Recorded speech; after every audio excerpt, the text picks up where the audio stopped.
Hello? Uh,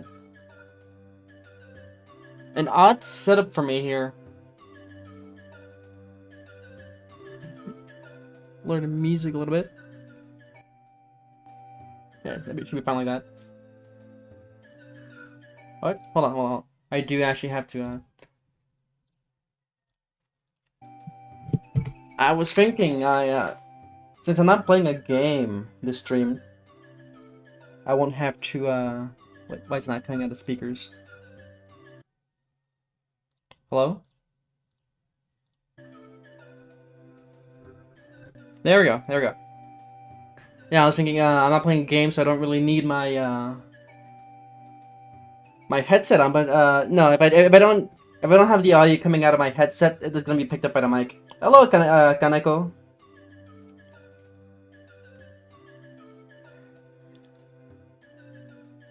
But, no, I haven't drawn on stream at all. Every time I draw, it's always off stream. And, everyone always sees the result afterwards. I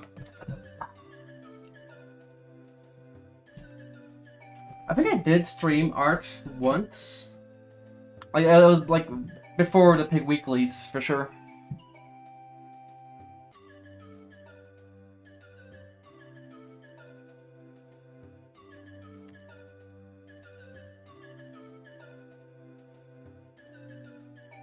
It's hard for you? I don't have anything really to catch up on for the past week. I spent the week mostly helping my friend film her final project, and because I helped her with it, I also get a grade. Unfortunately, the filming for mine is a bust. So for whatever film project I have going, I have to go back to square one. I did spend a lot of money for it. I'm not gonna regret any of those purchases. It was honestly most of the money went towards equipment.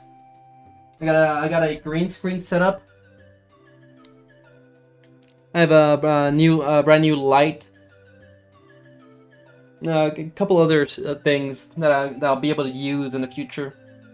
But like for costumes and props, well, I have a bunch of not really prop swords and weapons. They're training swords that you would use to train how to use a sword.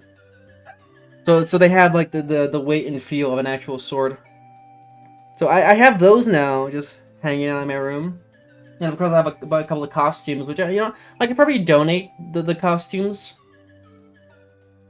I'm sure the school, local school, theater department could use them.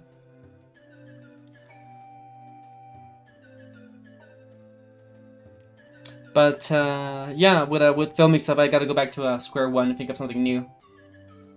And that's really all I did this past week. School ends in about school ends in about 3 weeks. Once that is over, I'll be free to do other things. I'm already done mentally with school. Just want it to be over. Let's see. Let's bring this up here. I already have a couple emotes which you can use. They're follower emotes.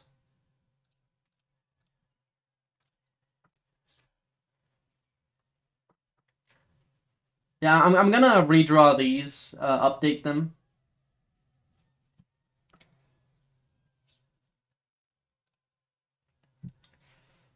Where's my mouse? Okay, here.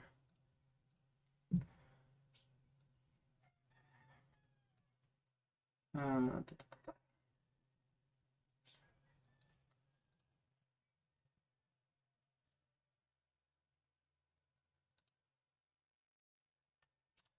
Here you go. Yeah, I'm basically gonna draw over these essentially.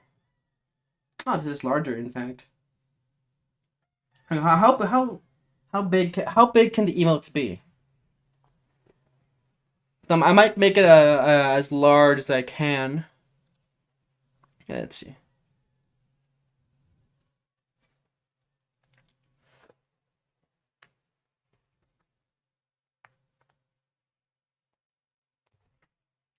Follower emotes are new free TR emotes. So a follow emotes I can have up to 5. What's the upper limit of file size, or not file size, but like just size?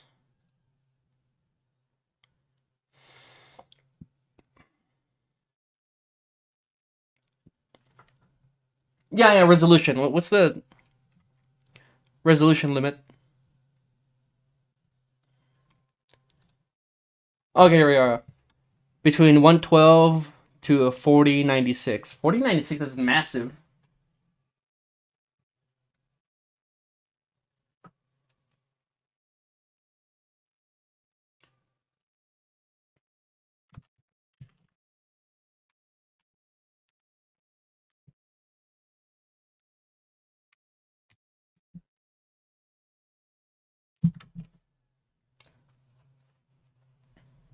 I got this. What's the size of this? Yeah, this is 500 500. This is 4096. That's the upper limit. I don't know who's making emotes this large.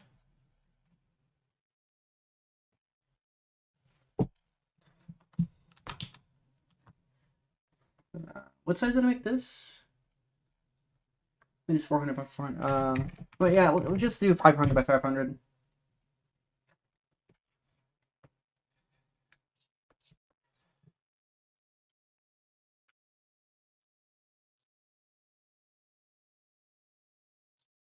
And make it larger to downscale it later.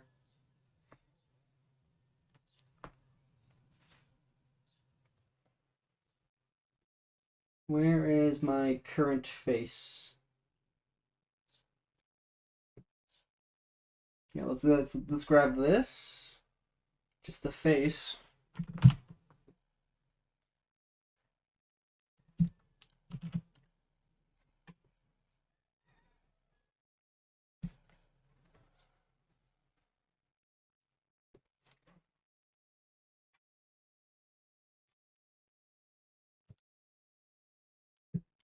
Am I holding right? Yeah, I'm holding shift.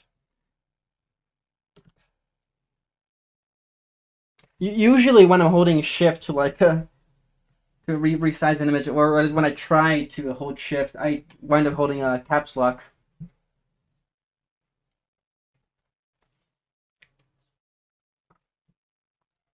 So yeah, we're gonna do a 500 by 500 here.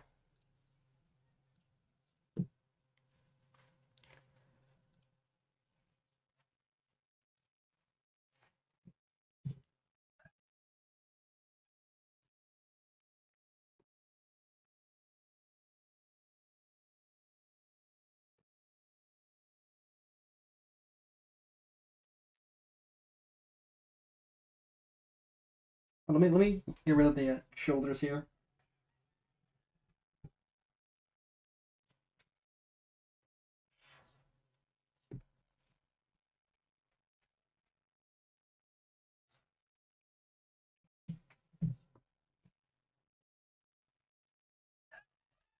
I just need the disembodied head.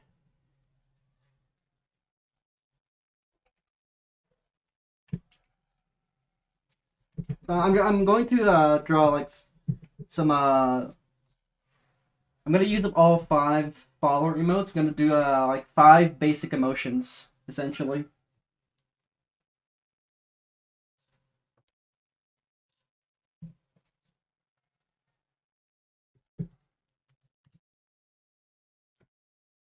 Look at my old face. Look at it.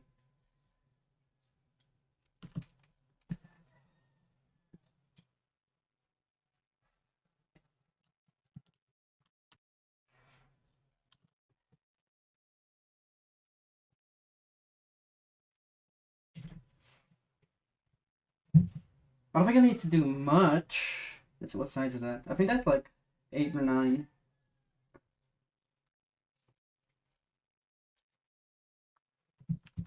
Make that black. Start 5 first.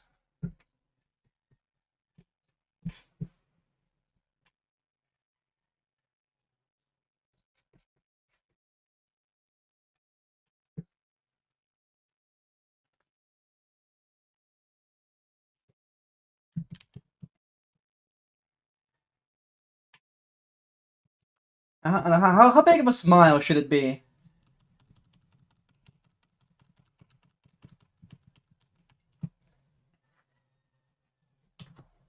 Let's resize this a bit. I'll show like stuff over here.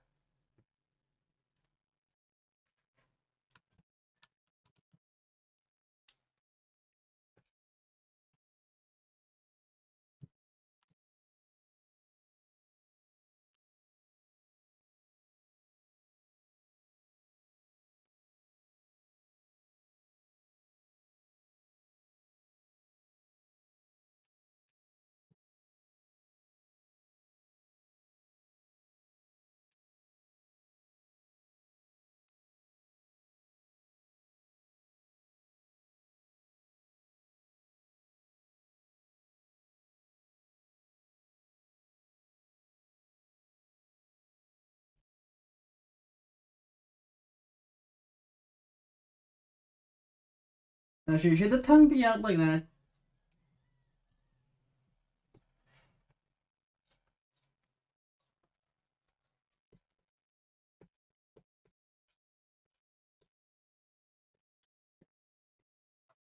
Do a wide a tongue there.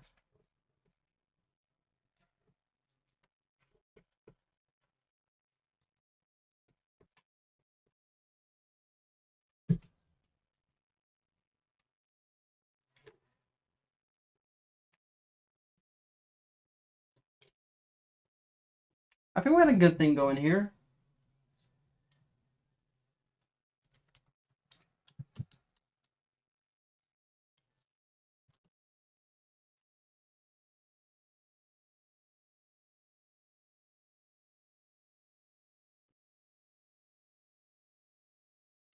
Wait, hold on. Uh, okay, yeah, I have eyebrows on my model whenever I have my mouth open. I forgot. Did I not put eyebrows? I didn't. No, I didn't. I didn't. I put eyebrows. Yeah, yeah. He has eyebrows. I thought I forgot the eyebrows on this one.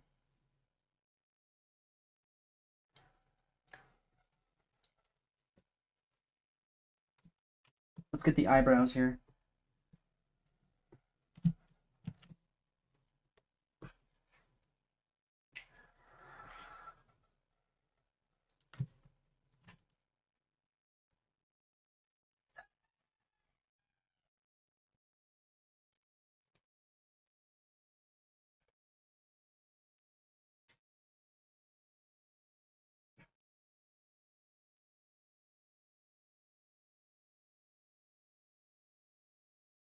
Yeah, that's about right.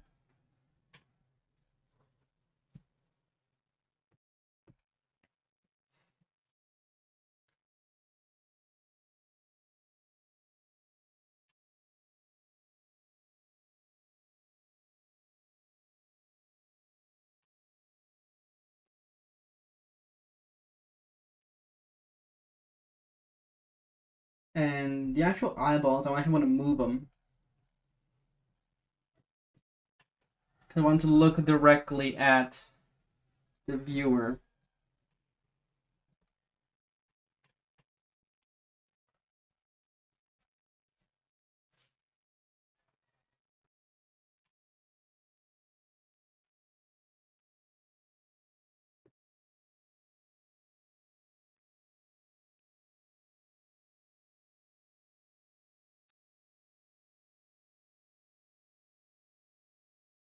Yeah, that's good.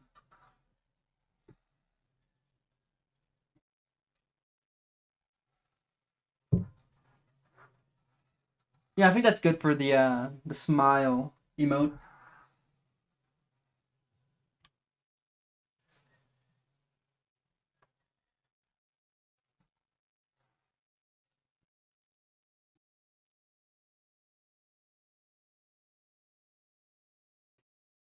So let's pump it to size 8.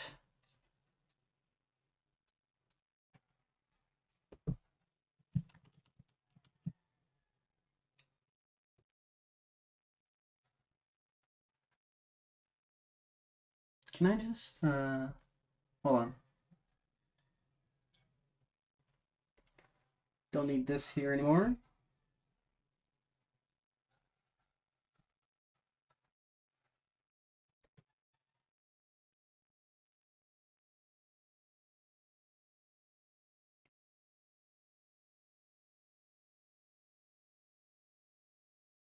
Where'd it go?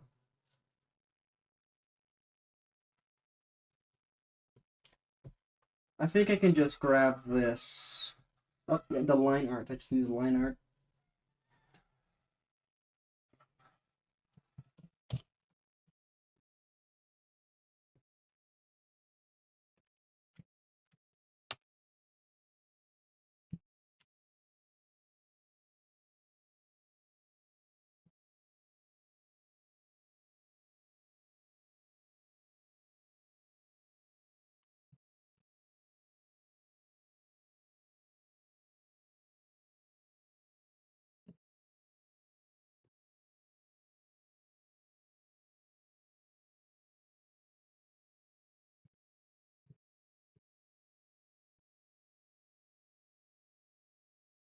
Yeah, it's basically just a bigger smile.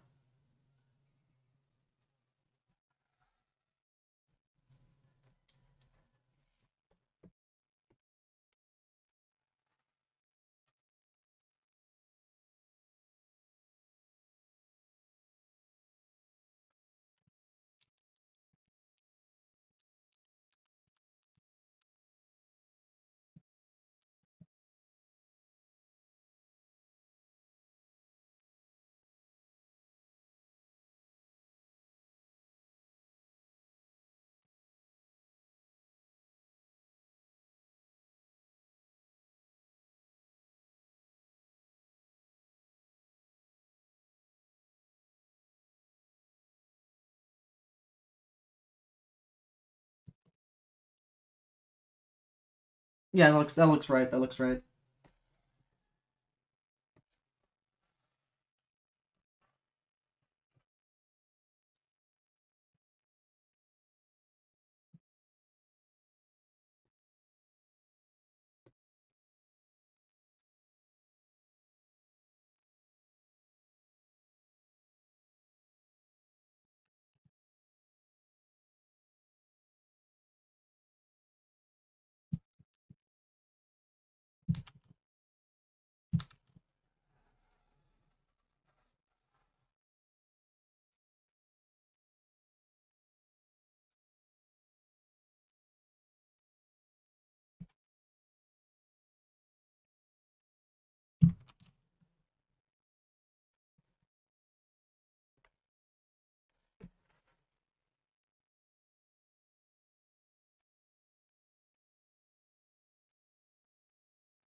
Just picking this up here.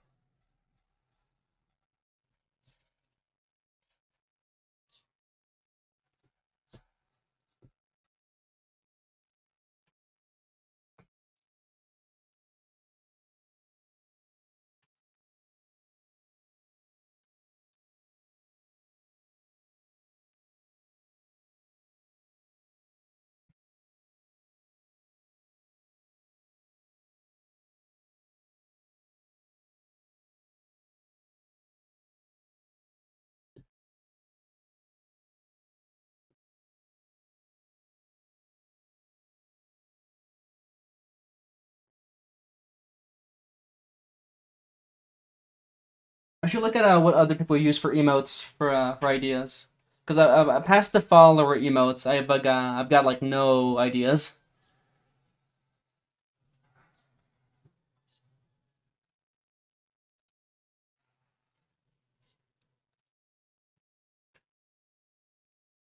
Also, it's evident I haven't drawn in a while because I'm already starting to get artist back pain.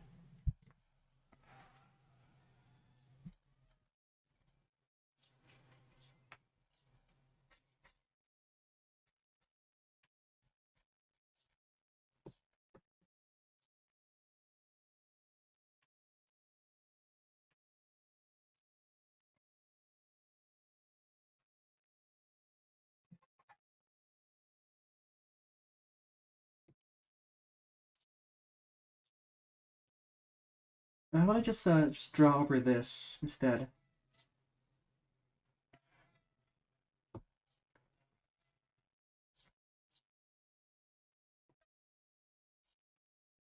Basically just the same face.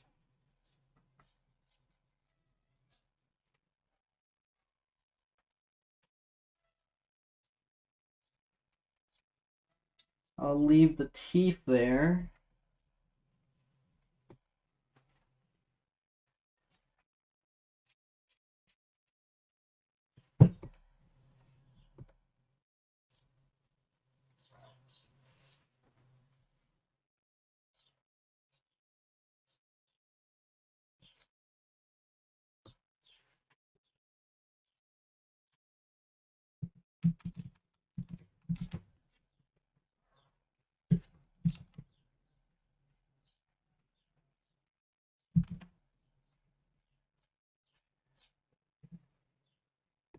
Oh, you know what? I should do a for the follower ones. I should add a raid specific emote.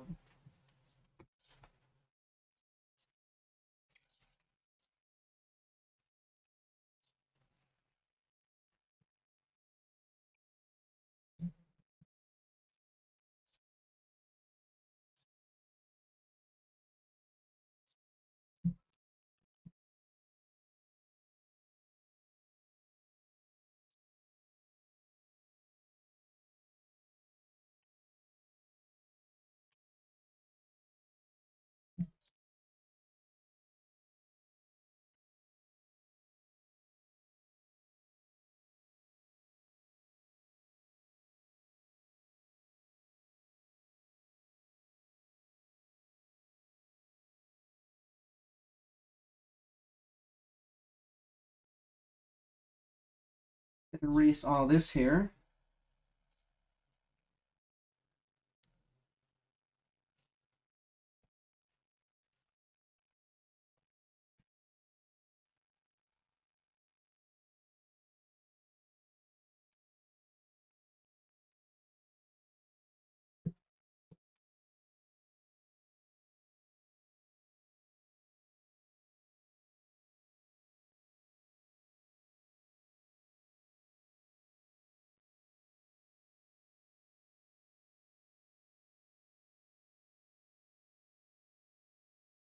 And that's the end of the song. Time for it to loop now. Oh, oh, you know what? Fuck, I forgot. I don't have any. I've been listening to the fucking. Okay, hold on. I've been listening to the Mario audio this whole time. I forgot I didn't have a source for it on this screen. I've been listening to this the whole time. 30 minutes.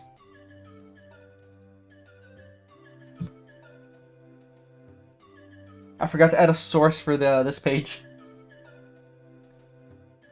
Move this here.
In my design, I don't have tusks. But I'm thinking I should add tusks here somewhere. On pigs, do the tusks come from the top or the bottom?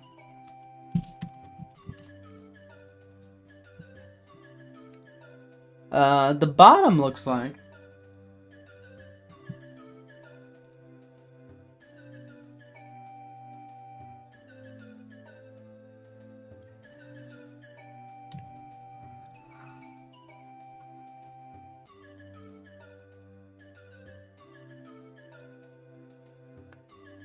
So yeah, domesticated pigs do grow tusks, but you have them trimmed every 10 to 12 months.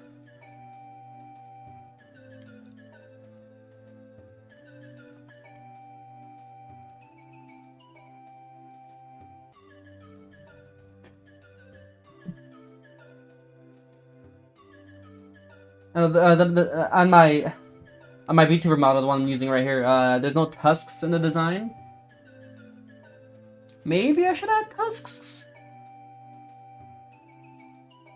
I'll keep that on the back burner for now.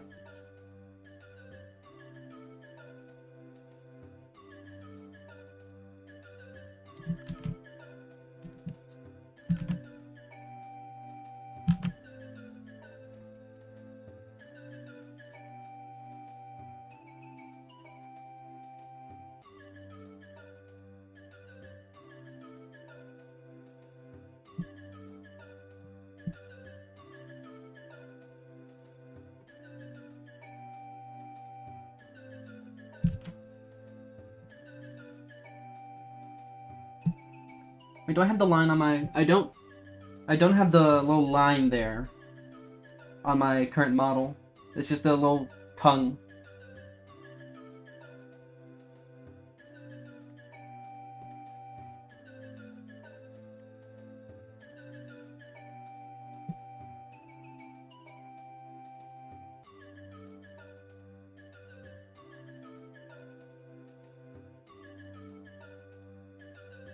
Like, I just need to move the eyes a bit.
Well, one thing I just realized. Because this is a copy pasted and resized, the lines are a little blurry. Yeah, even just looking at it right here on my tablet, I can actually tell the difference between the drawn lines and the copy pasted resized lines.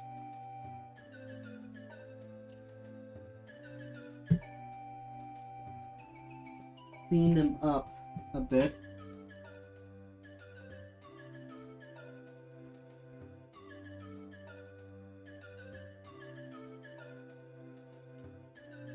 Like, I don't know how you can tell, but there's like a little bit of blurriness to the lines here.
The ears a little bit.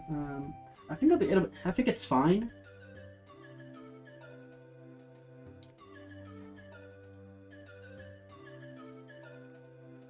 Hold on, what if I copy and paste what I have here? Does it look exactly the same with the blurriness and all that? Yeah, it looks exactly the same.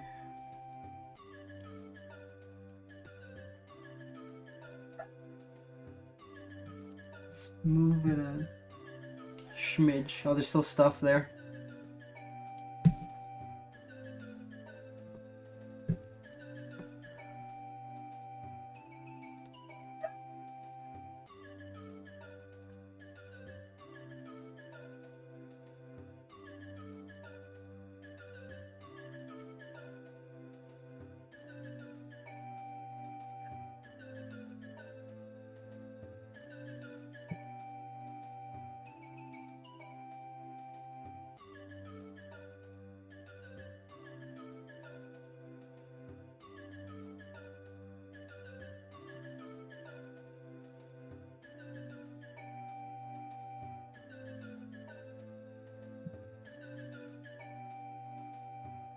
Okay, yeah, there we go.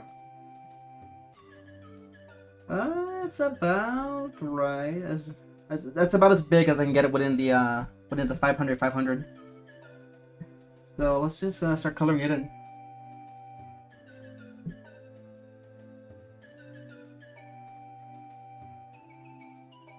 Any spaces? Yeah, right here, little corners.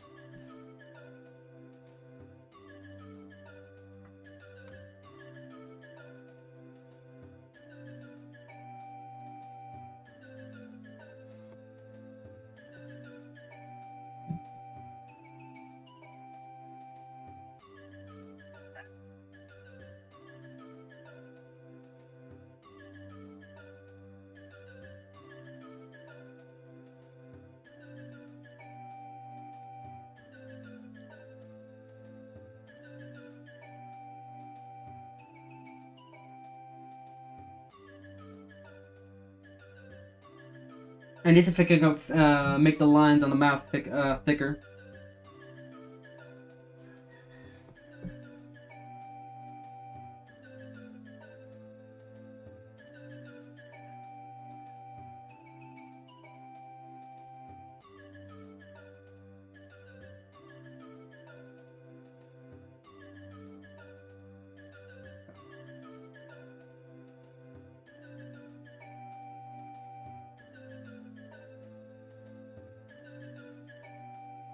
Like around here needs more thickness.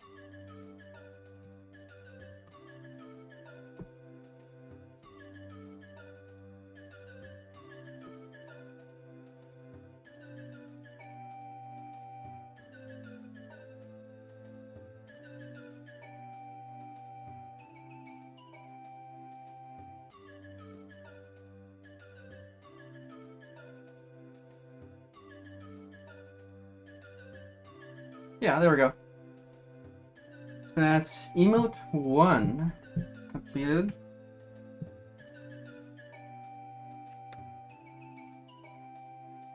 Oh, I need to add white to the eyes. I tend to forget those.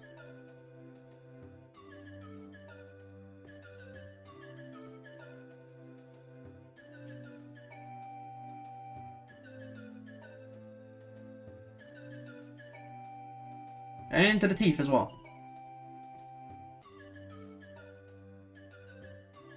And I need to touch up the line there. Looks real smudgy.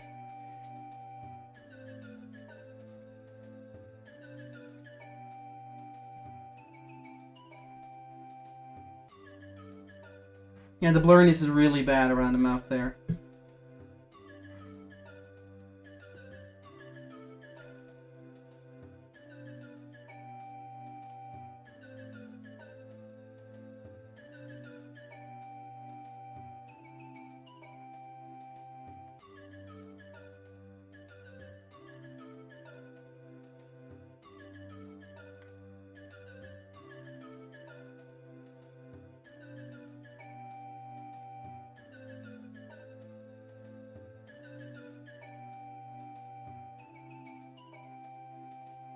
Yeah, that looks better. I think we're good to go with this one.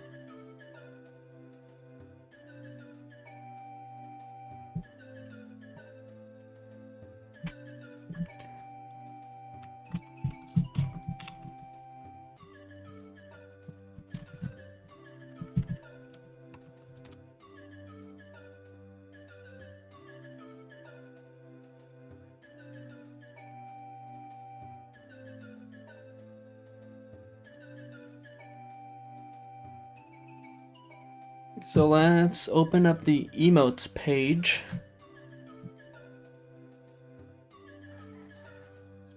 Remove from slot.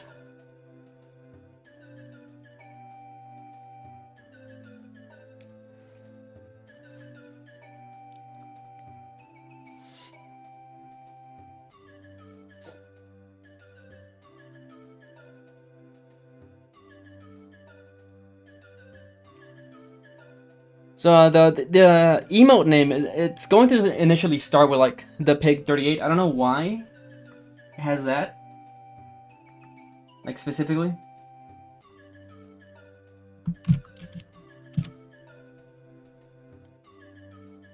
Attribution.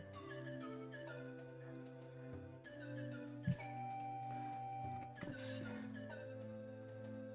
I need to refresh the page here.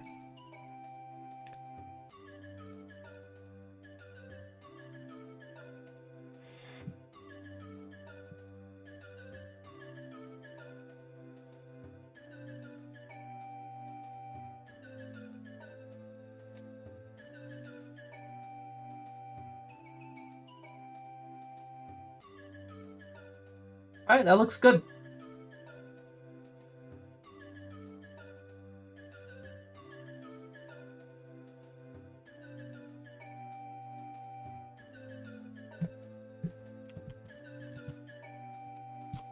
And let me actually change the music here.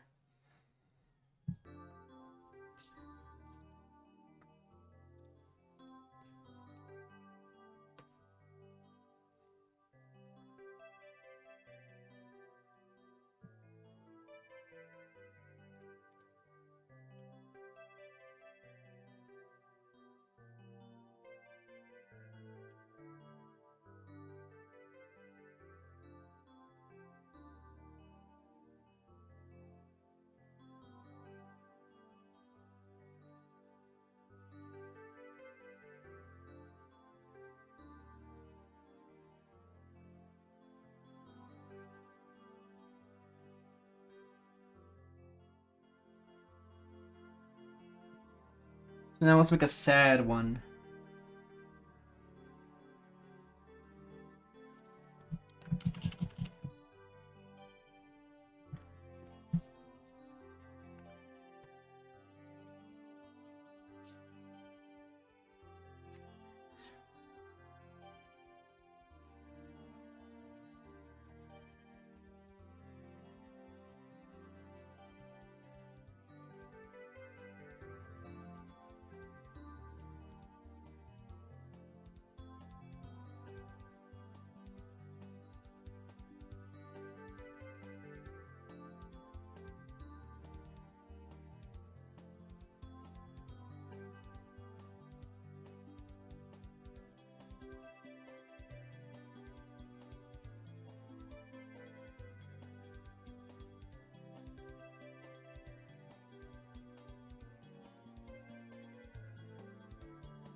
This one kind of looks like a nervous laughter.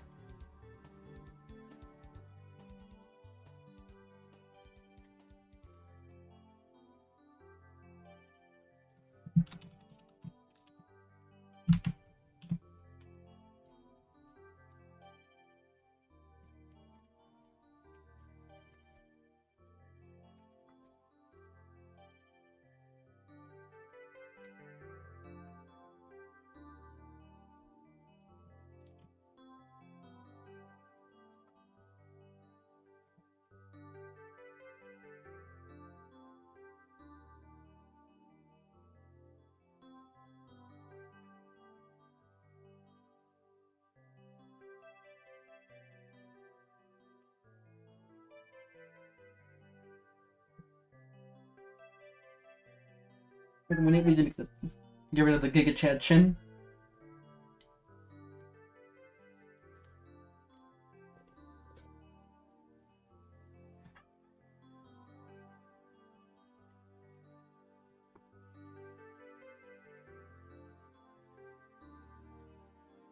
Oh, I should make a Giga Chad yes emote.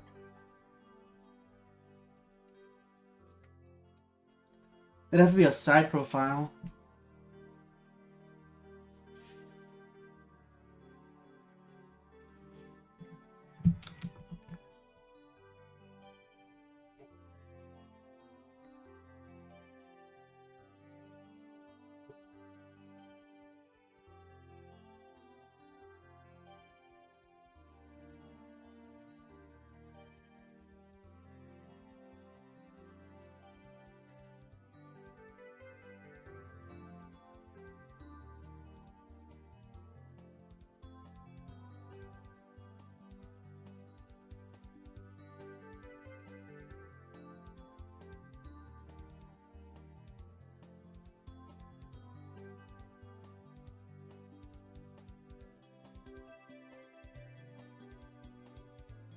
Yeah, the little chin, little sad chin there.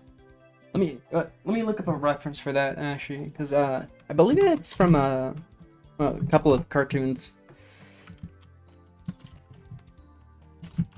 Just sad cartoon. I'm like thinking of like Billy and Mandy.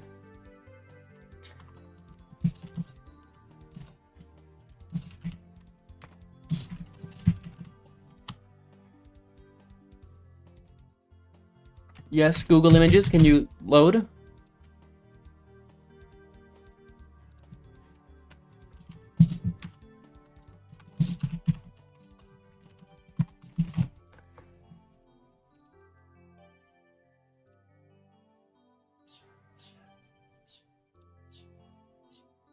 Yeah, I'm thinking of like this. Where, like the chin has like little bumps. Should I add snot to mine? Look at this. It's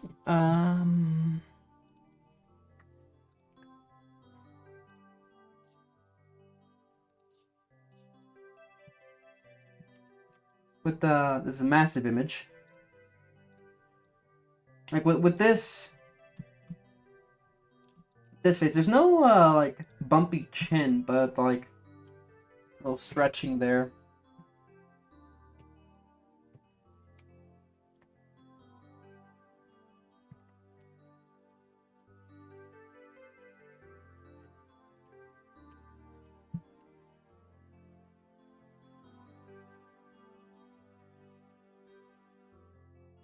It's pretty consistent with Billy, with just a little bit of stretching.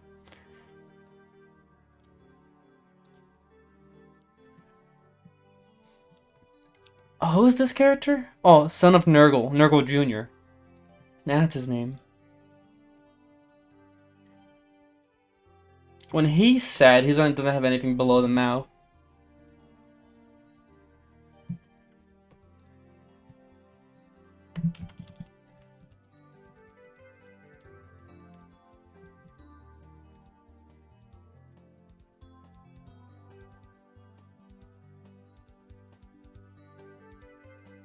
Add these in.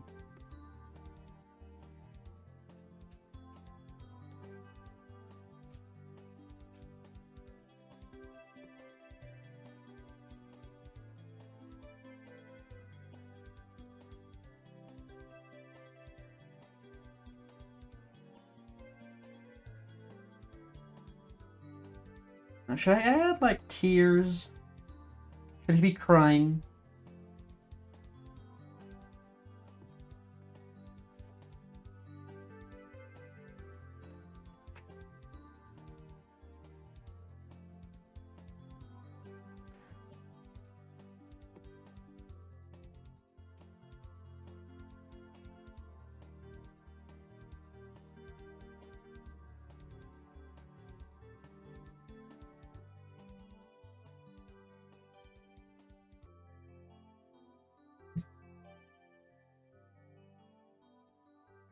Is that what I think it is?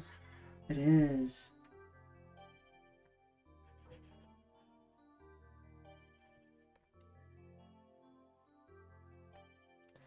It's not really gonna show up at all, not in chat.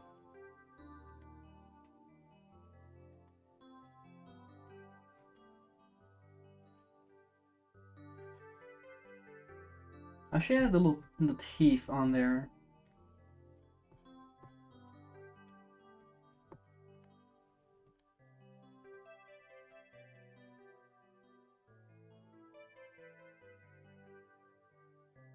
Or at least the tongue. Yeah, just the tongue would be enough.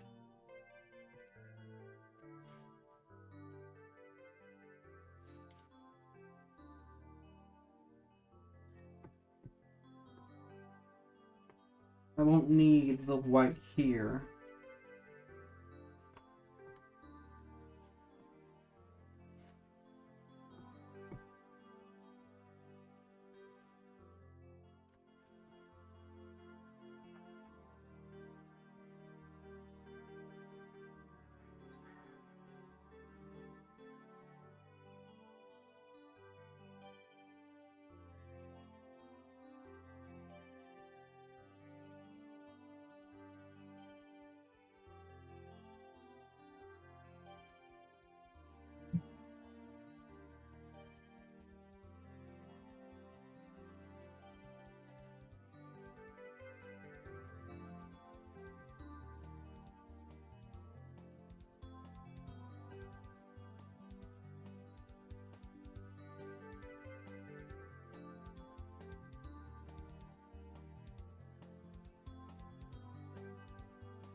Yeah, that looks good.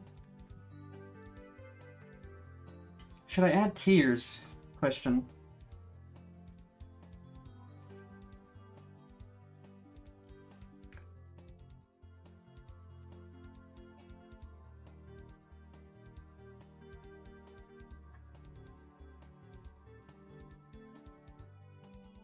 If I do, this should be big and obvious.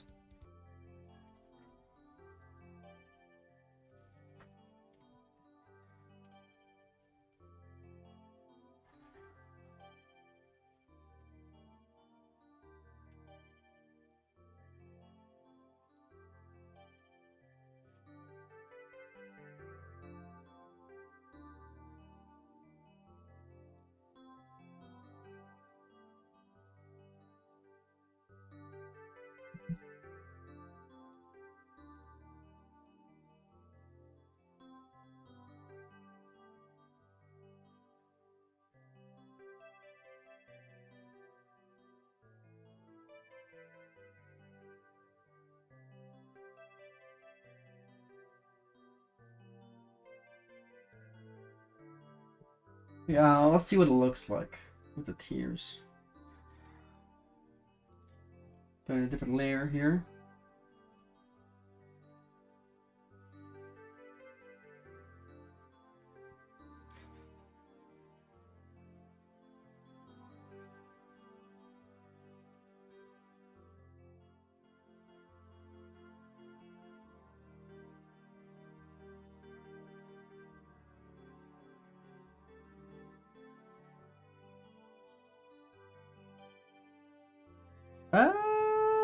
Maybe.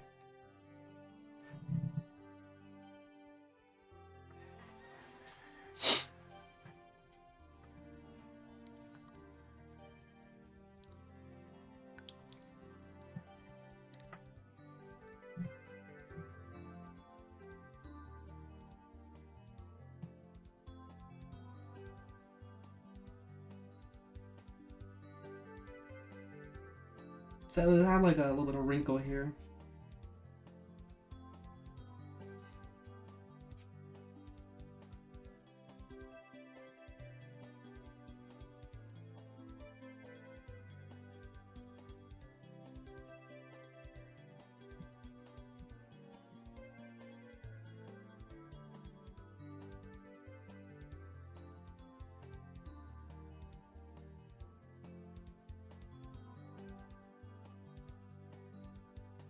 Yeah, just sad. It'll be fine. I don't like the wrinkles anymore.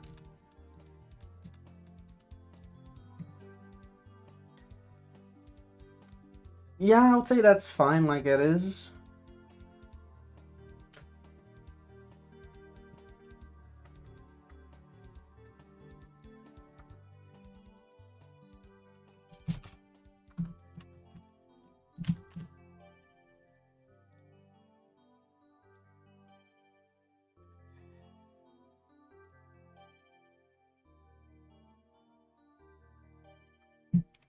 Yeah, I'm gonna upload it right now, see how it looks in chat.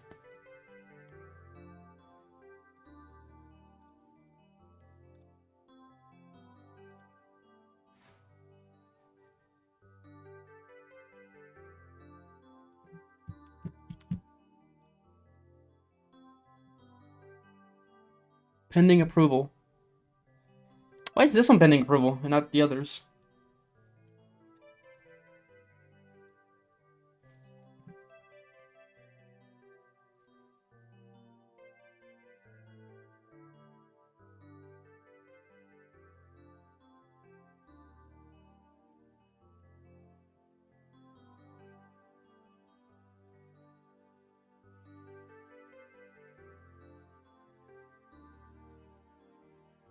How long does pending approval do you usually take? Like, does someone look at it? I can only imagine a bot looks at it.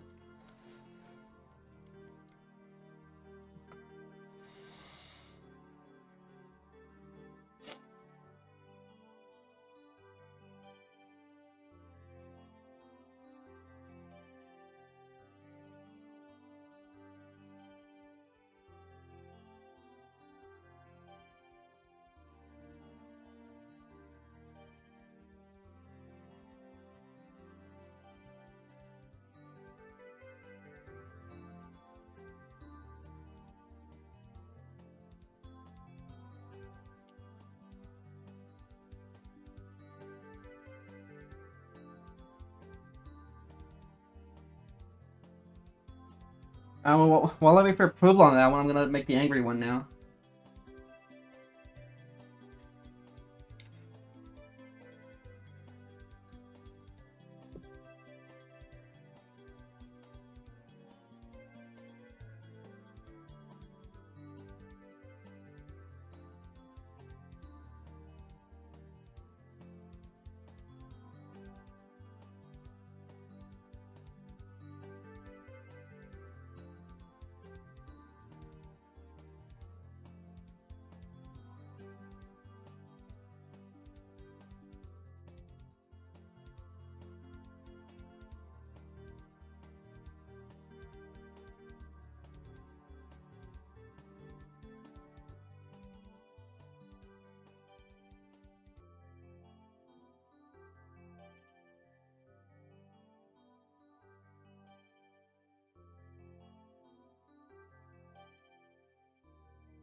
Looks funny like that.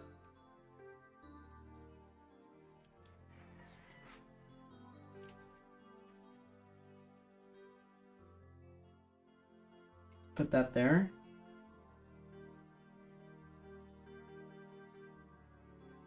Looks like evil Family Guy.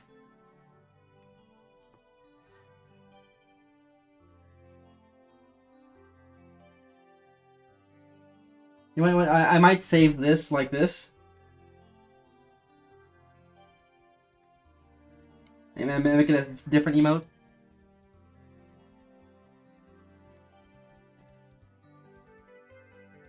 Oh, the upper eyebrows.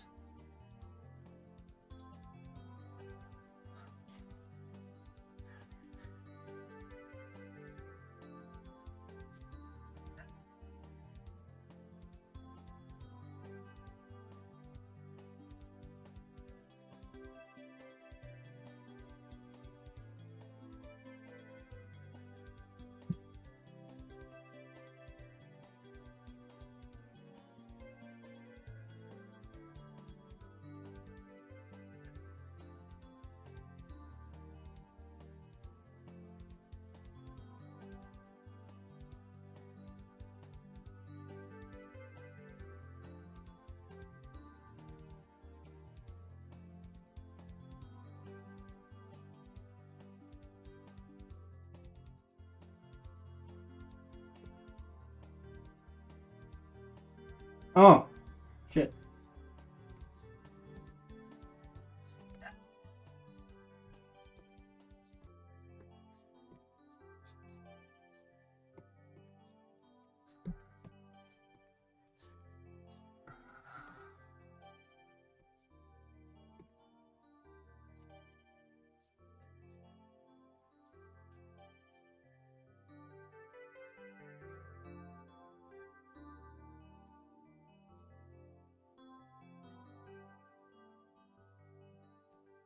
Now, what emotion would this be?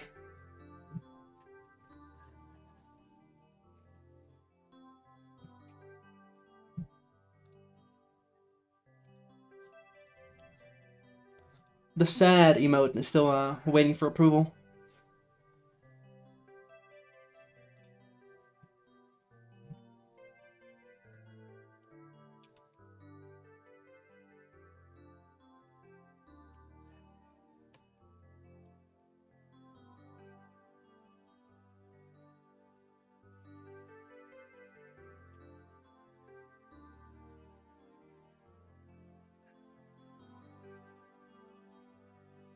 There are also bit tier emotes. I honestly I don't know how bits work.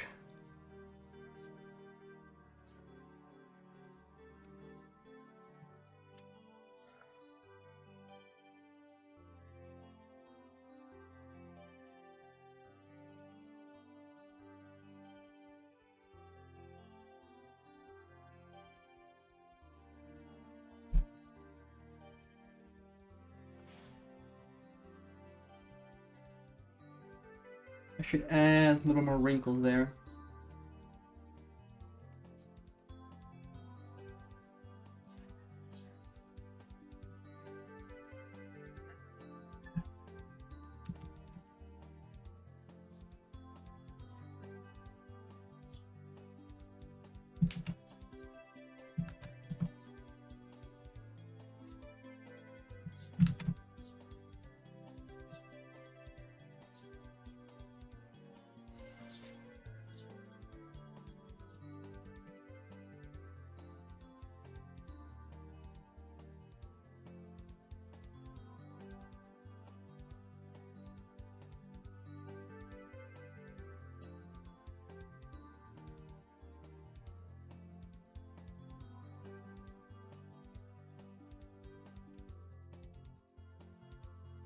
What's the current angry emote?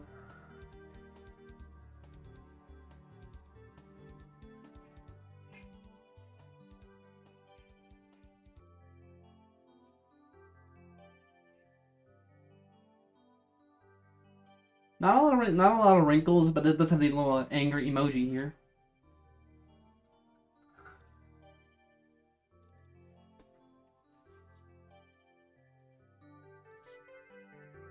Yeah, let's add that.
I guess I'll save this with the angry smile as like angry 2. I don't know if I'll add it. I'll have to like think of a new name for it. But let's keep working on this. Keep it make it a real upset anger.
Yeah, some more jagged edges here.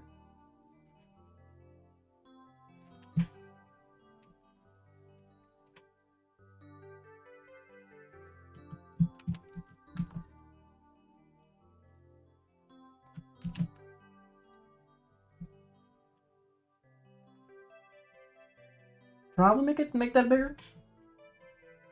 Oh yeah, like this.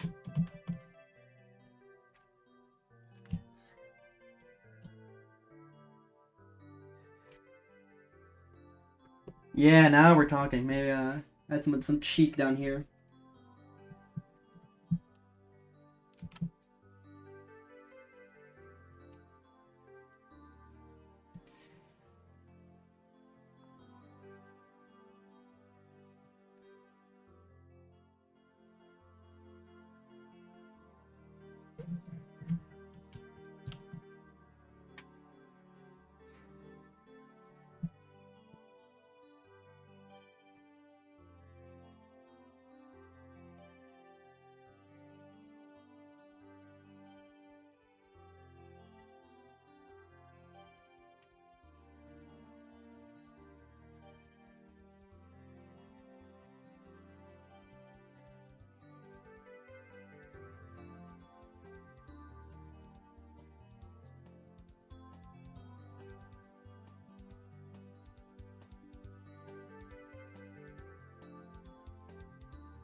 Yeah, I would say that's pretty good.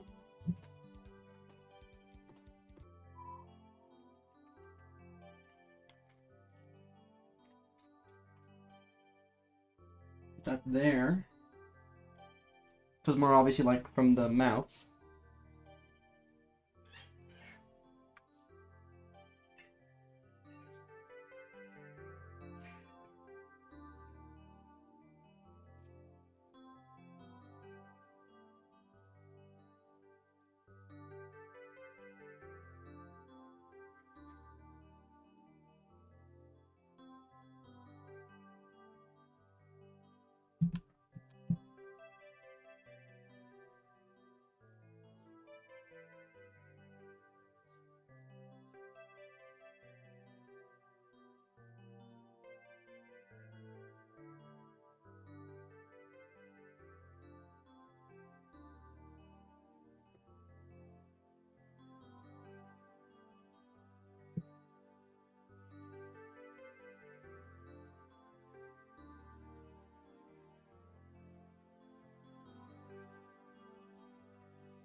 But it's angry.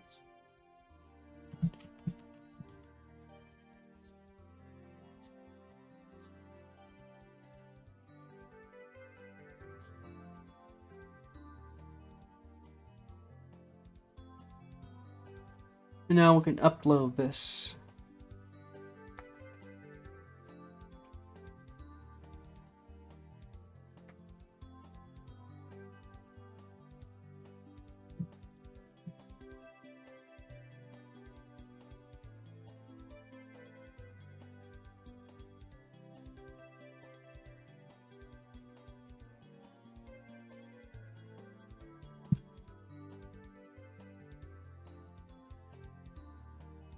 Because both sad and anger are currently under pending approval.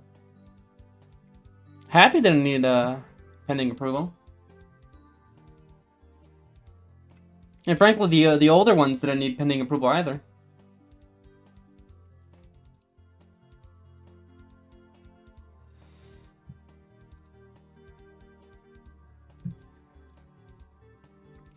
Look for new music here.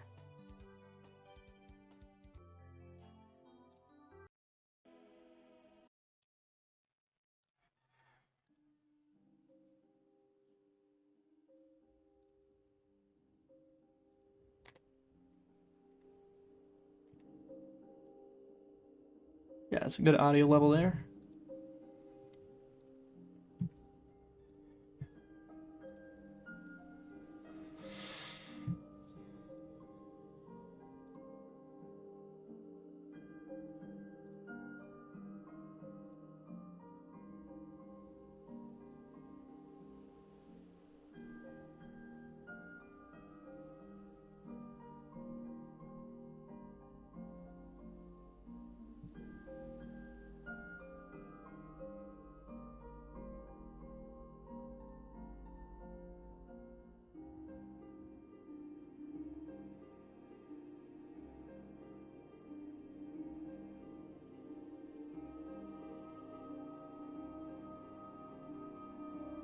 I should have a like a base template.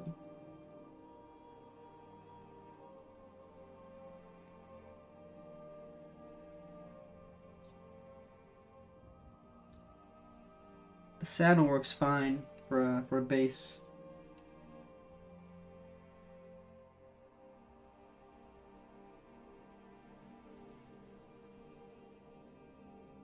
So we got happy, angry, sad. What are the other like basic emotions?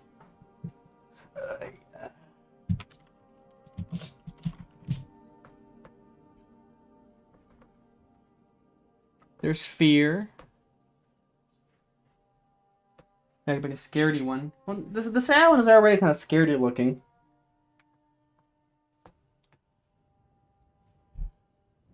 Oh yeah, you gotta do the raid one. For the raid one, doesn't even have to be a face. It can just be like text.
How do I shape an A to fit here?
Speaking of raids, last time I got raided, but the audio I had for whenever raids happen was really loud, so I should probably fix that.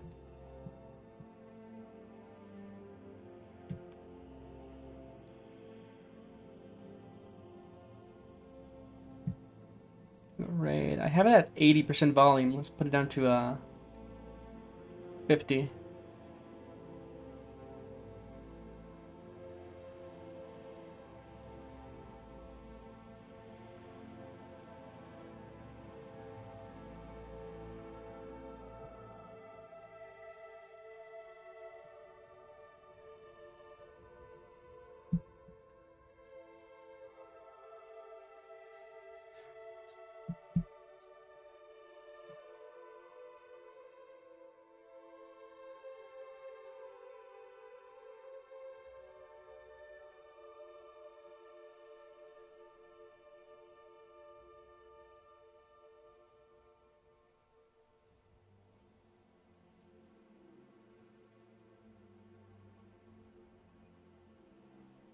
The D is like the least stylized letter there.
I muted my mic so I can blow my nose. I forgot to unmute.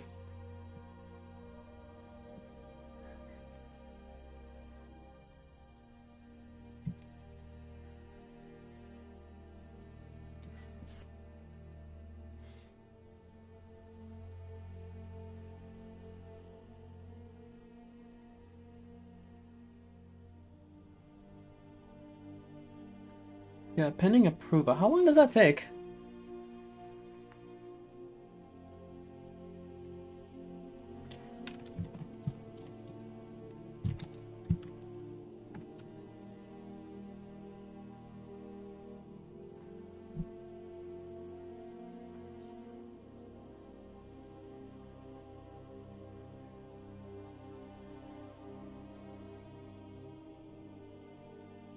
Hmm.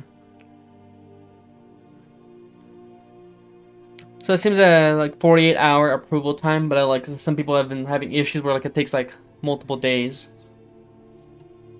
So none of the emotes I use, none of the emotes I draw today won't be used on this stream, except for the happy one, which just got uploaded easily and immediately approved. So won't be used this stream. Next stream they will for sure. So at most a 1 week waiting time to use these.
Well, if you're in the Discord, so we're gonna upload these emotes on there, so they'll be usable there.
Yeah, that's a fine letter A.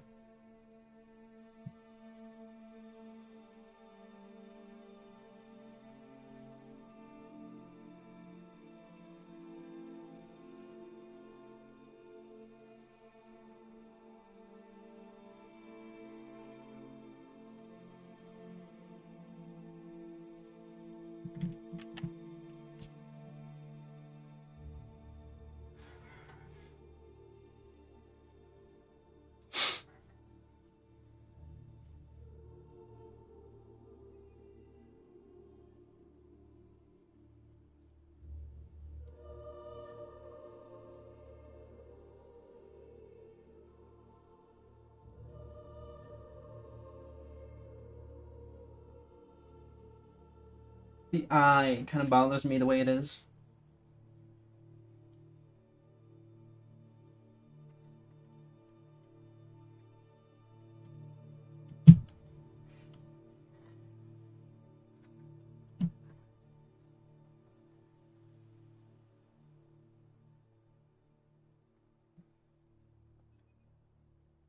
Yeah, I like that better. I like that better, honestly.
Oh, you know what?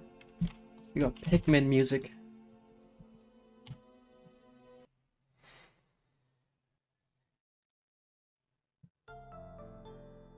Here we go. Now this is some drawing music.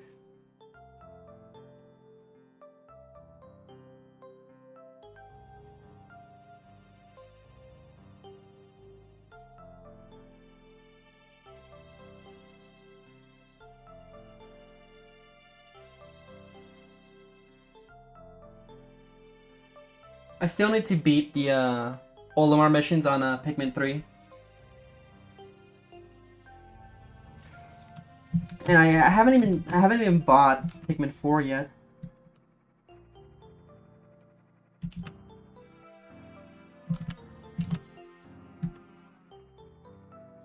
If you were here in the before the Pig Weekly days, I played Pikmin 2 on YouTube and Kick, I believe it was.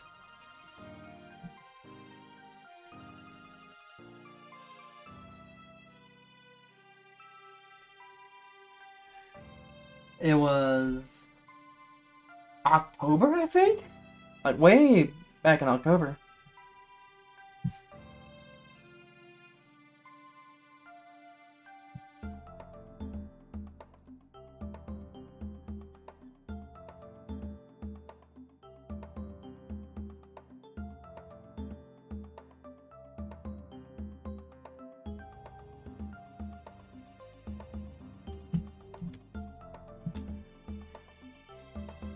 It was definitely before November. Or no. Cause no, yeah, it was October. Because September I went to New York.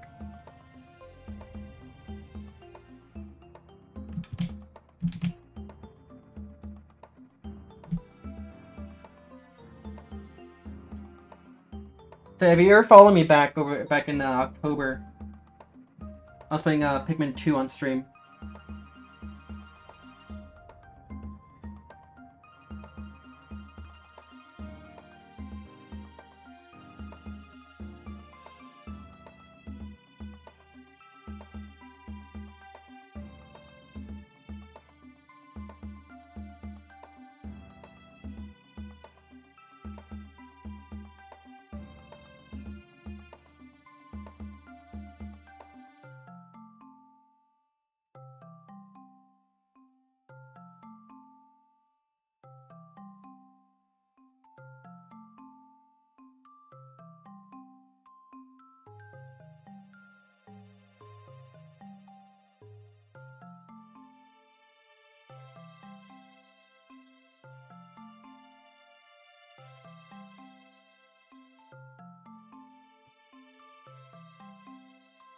yeah, that's pretty much it for this emote here. Oh, hold on, hold on.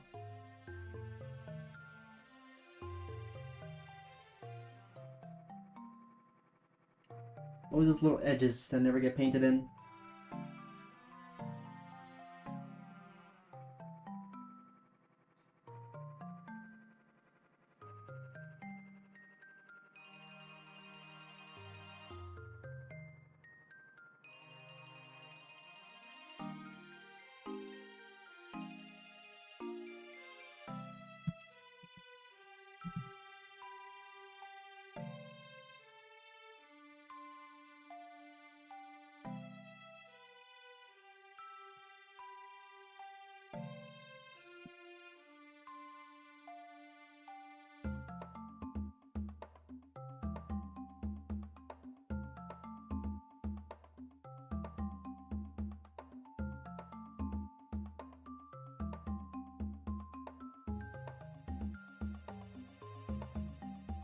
The colors are fine, I guess. How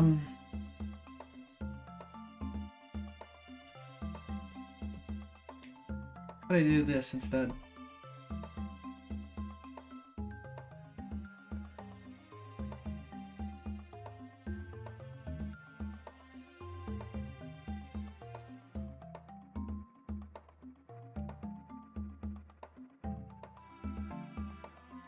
Oh.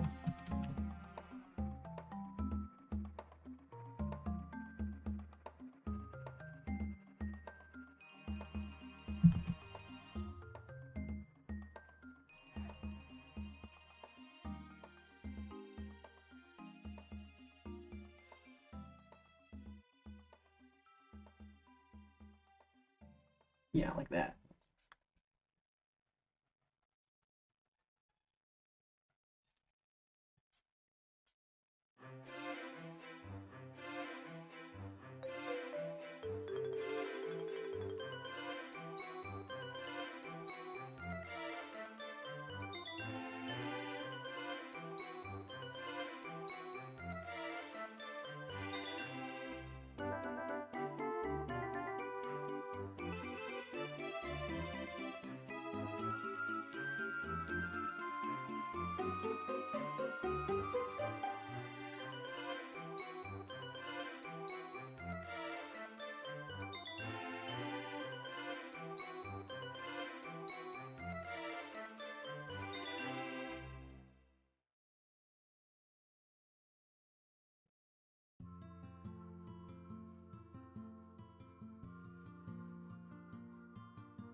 I don't really have a light for this one.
What was the little thing there?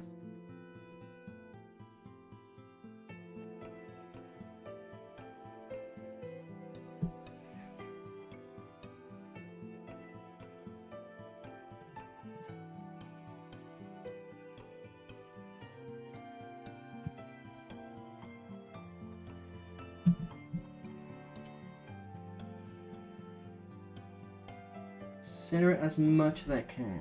Yeah, it's about right. Hey, Soap.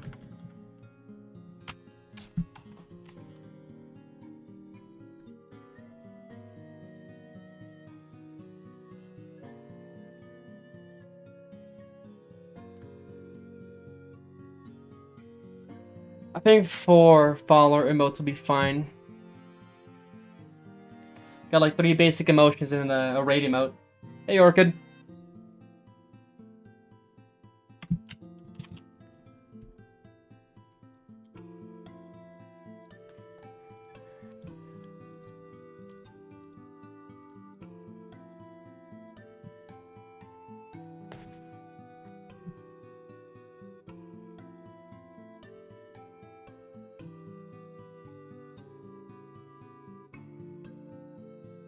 If you're just stopping in now, these are the emotes I've already made. A sad, happy, angry, and then a raid emote.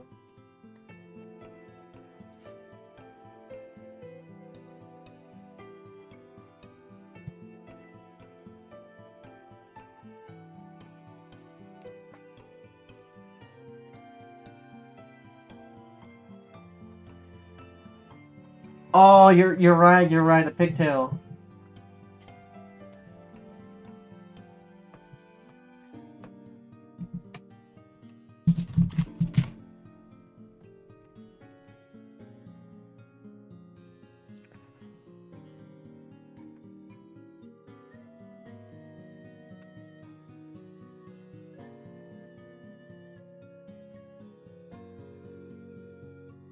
Just regular pigtail Google images. Now I don't want deep fried pigtail.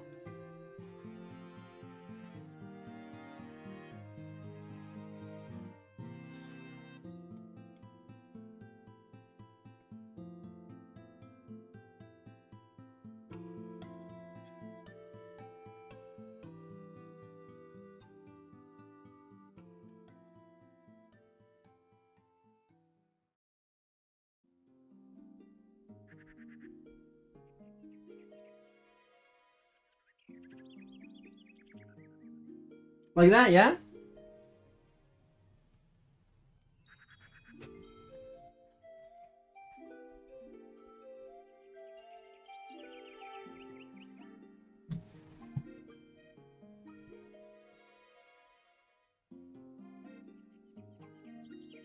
You tell me, you're the pig.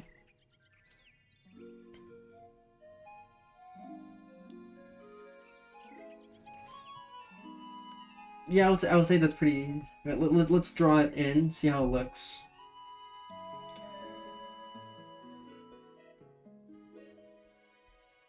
Turn off the colors.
change the D up, the D's color.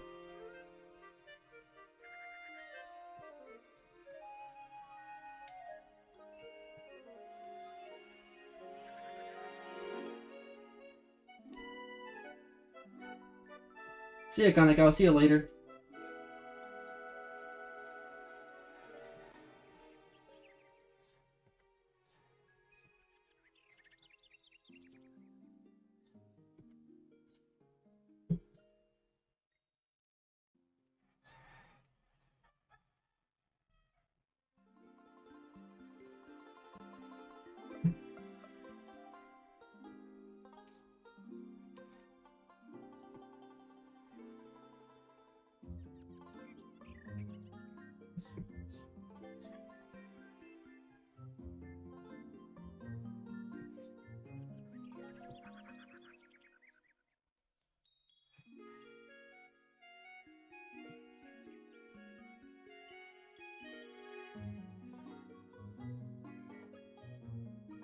Oh, your baby's crying?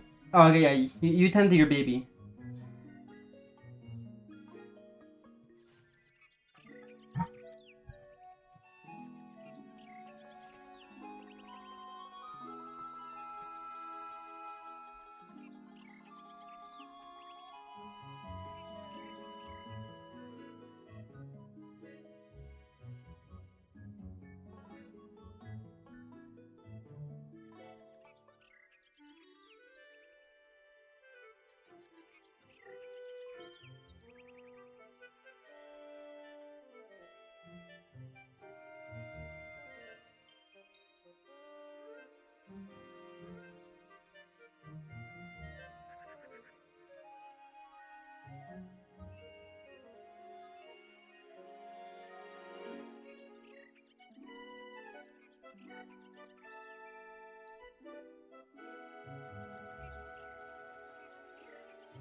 Yeah, it's a pigtail.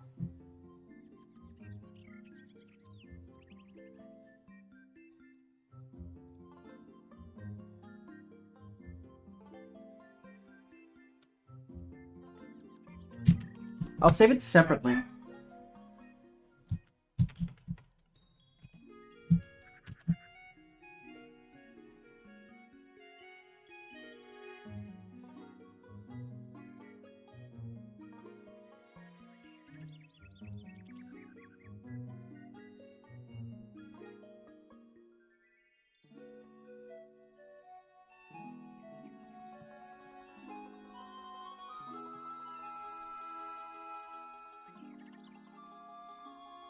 Oh yeah, yeah. I like the tail a lot better.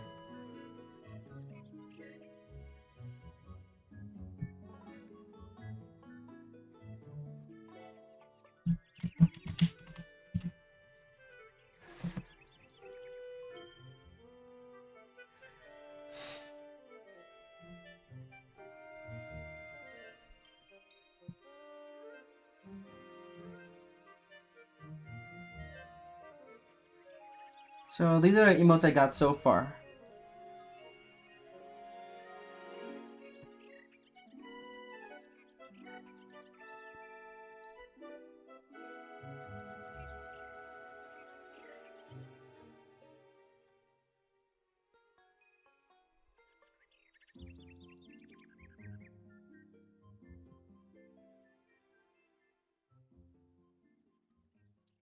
So now we can start breaking with some subscriber-specific emotes.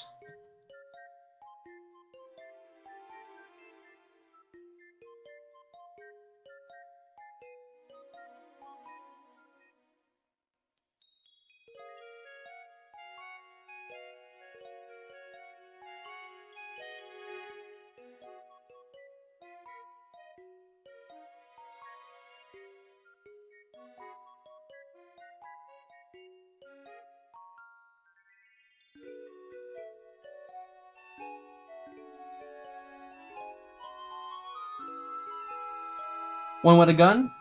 Yeah, yeah, you're right.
Looking for images. I'm trying to find one a revolver pointing forward.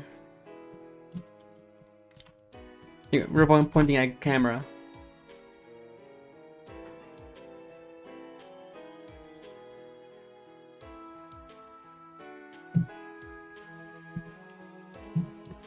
Very massive stock image.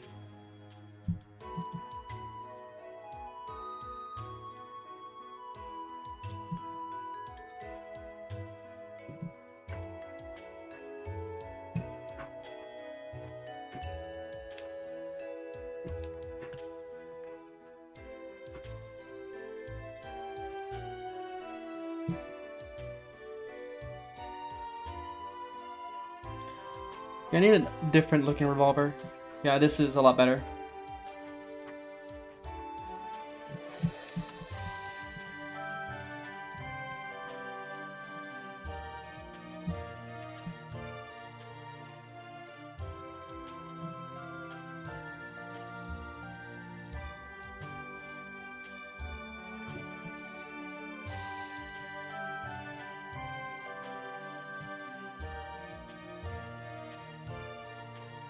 Oh, when you look up revolver pointed at camera on Google Images, you get a picture of Alec Baldwin.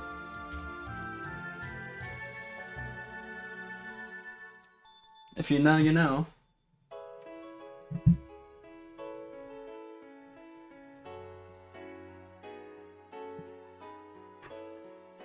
I'll keep that as a separate layer.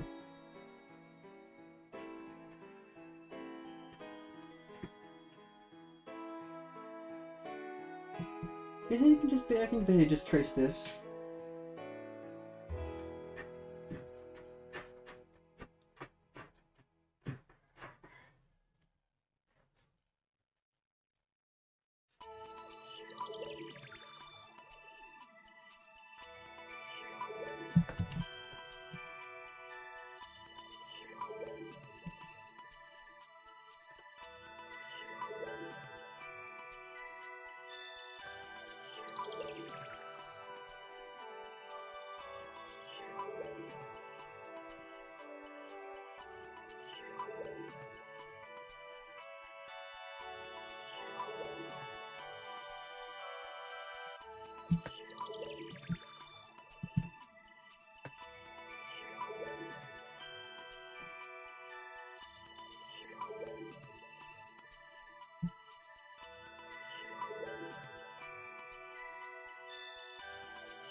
What's how does smug look? I want to look smug.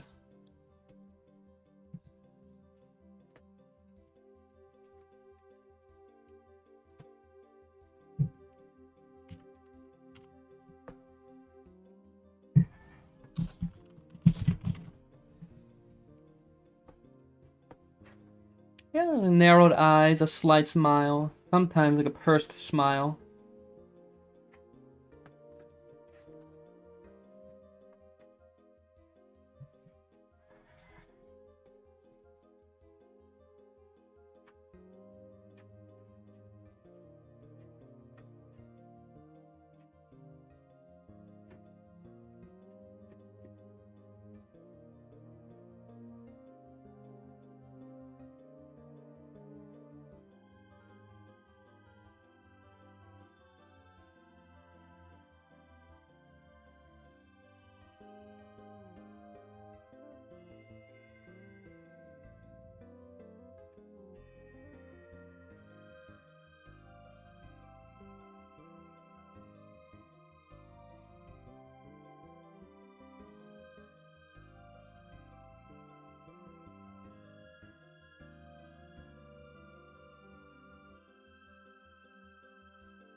Yeah, that's about right.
Yeah, that's good. That's good. Looks good.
The gun already looks fine as is, because I just traced it.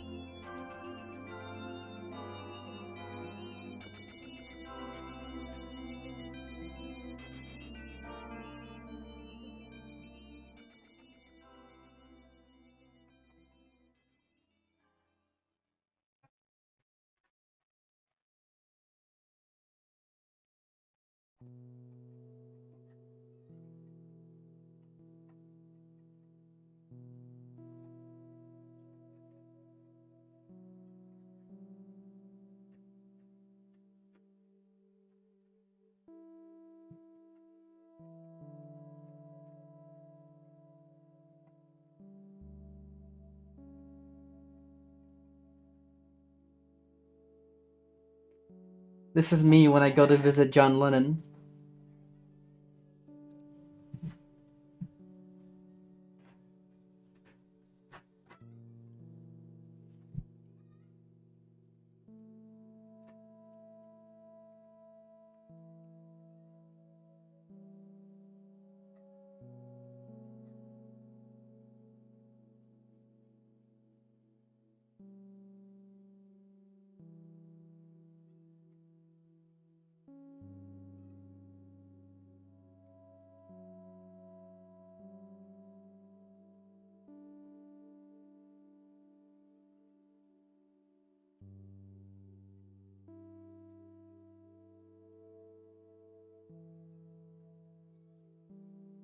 A lot of forehead on this one compared to the others. Maybe eyes a bit bigger.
I should do a general smug one to the free follower ones.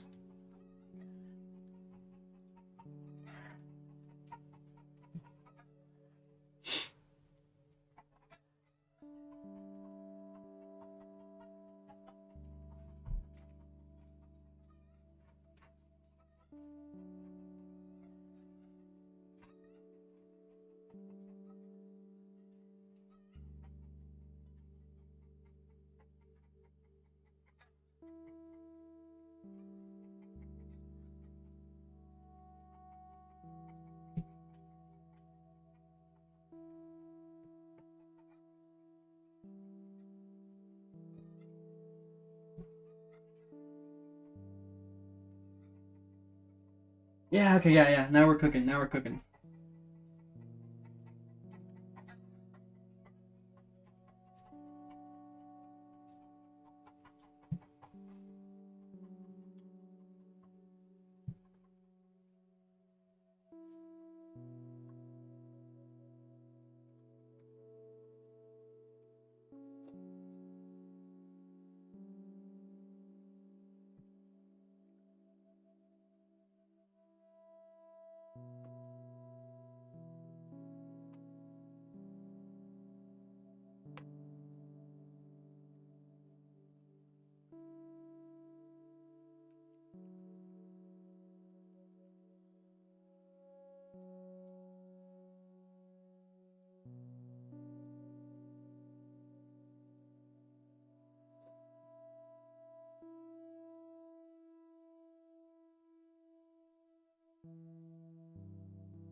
I'm gonna change the music here.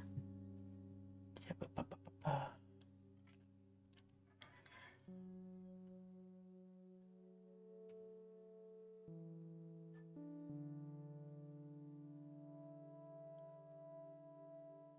would I find a video to listen to?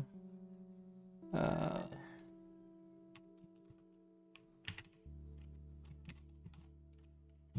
you go. Pen and Coec.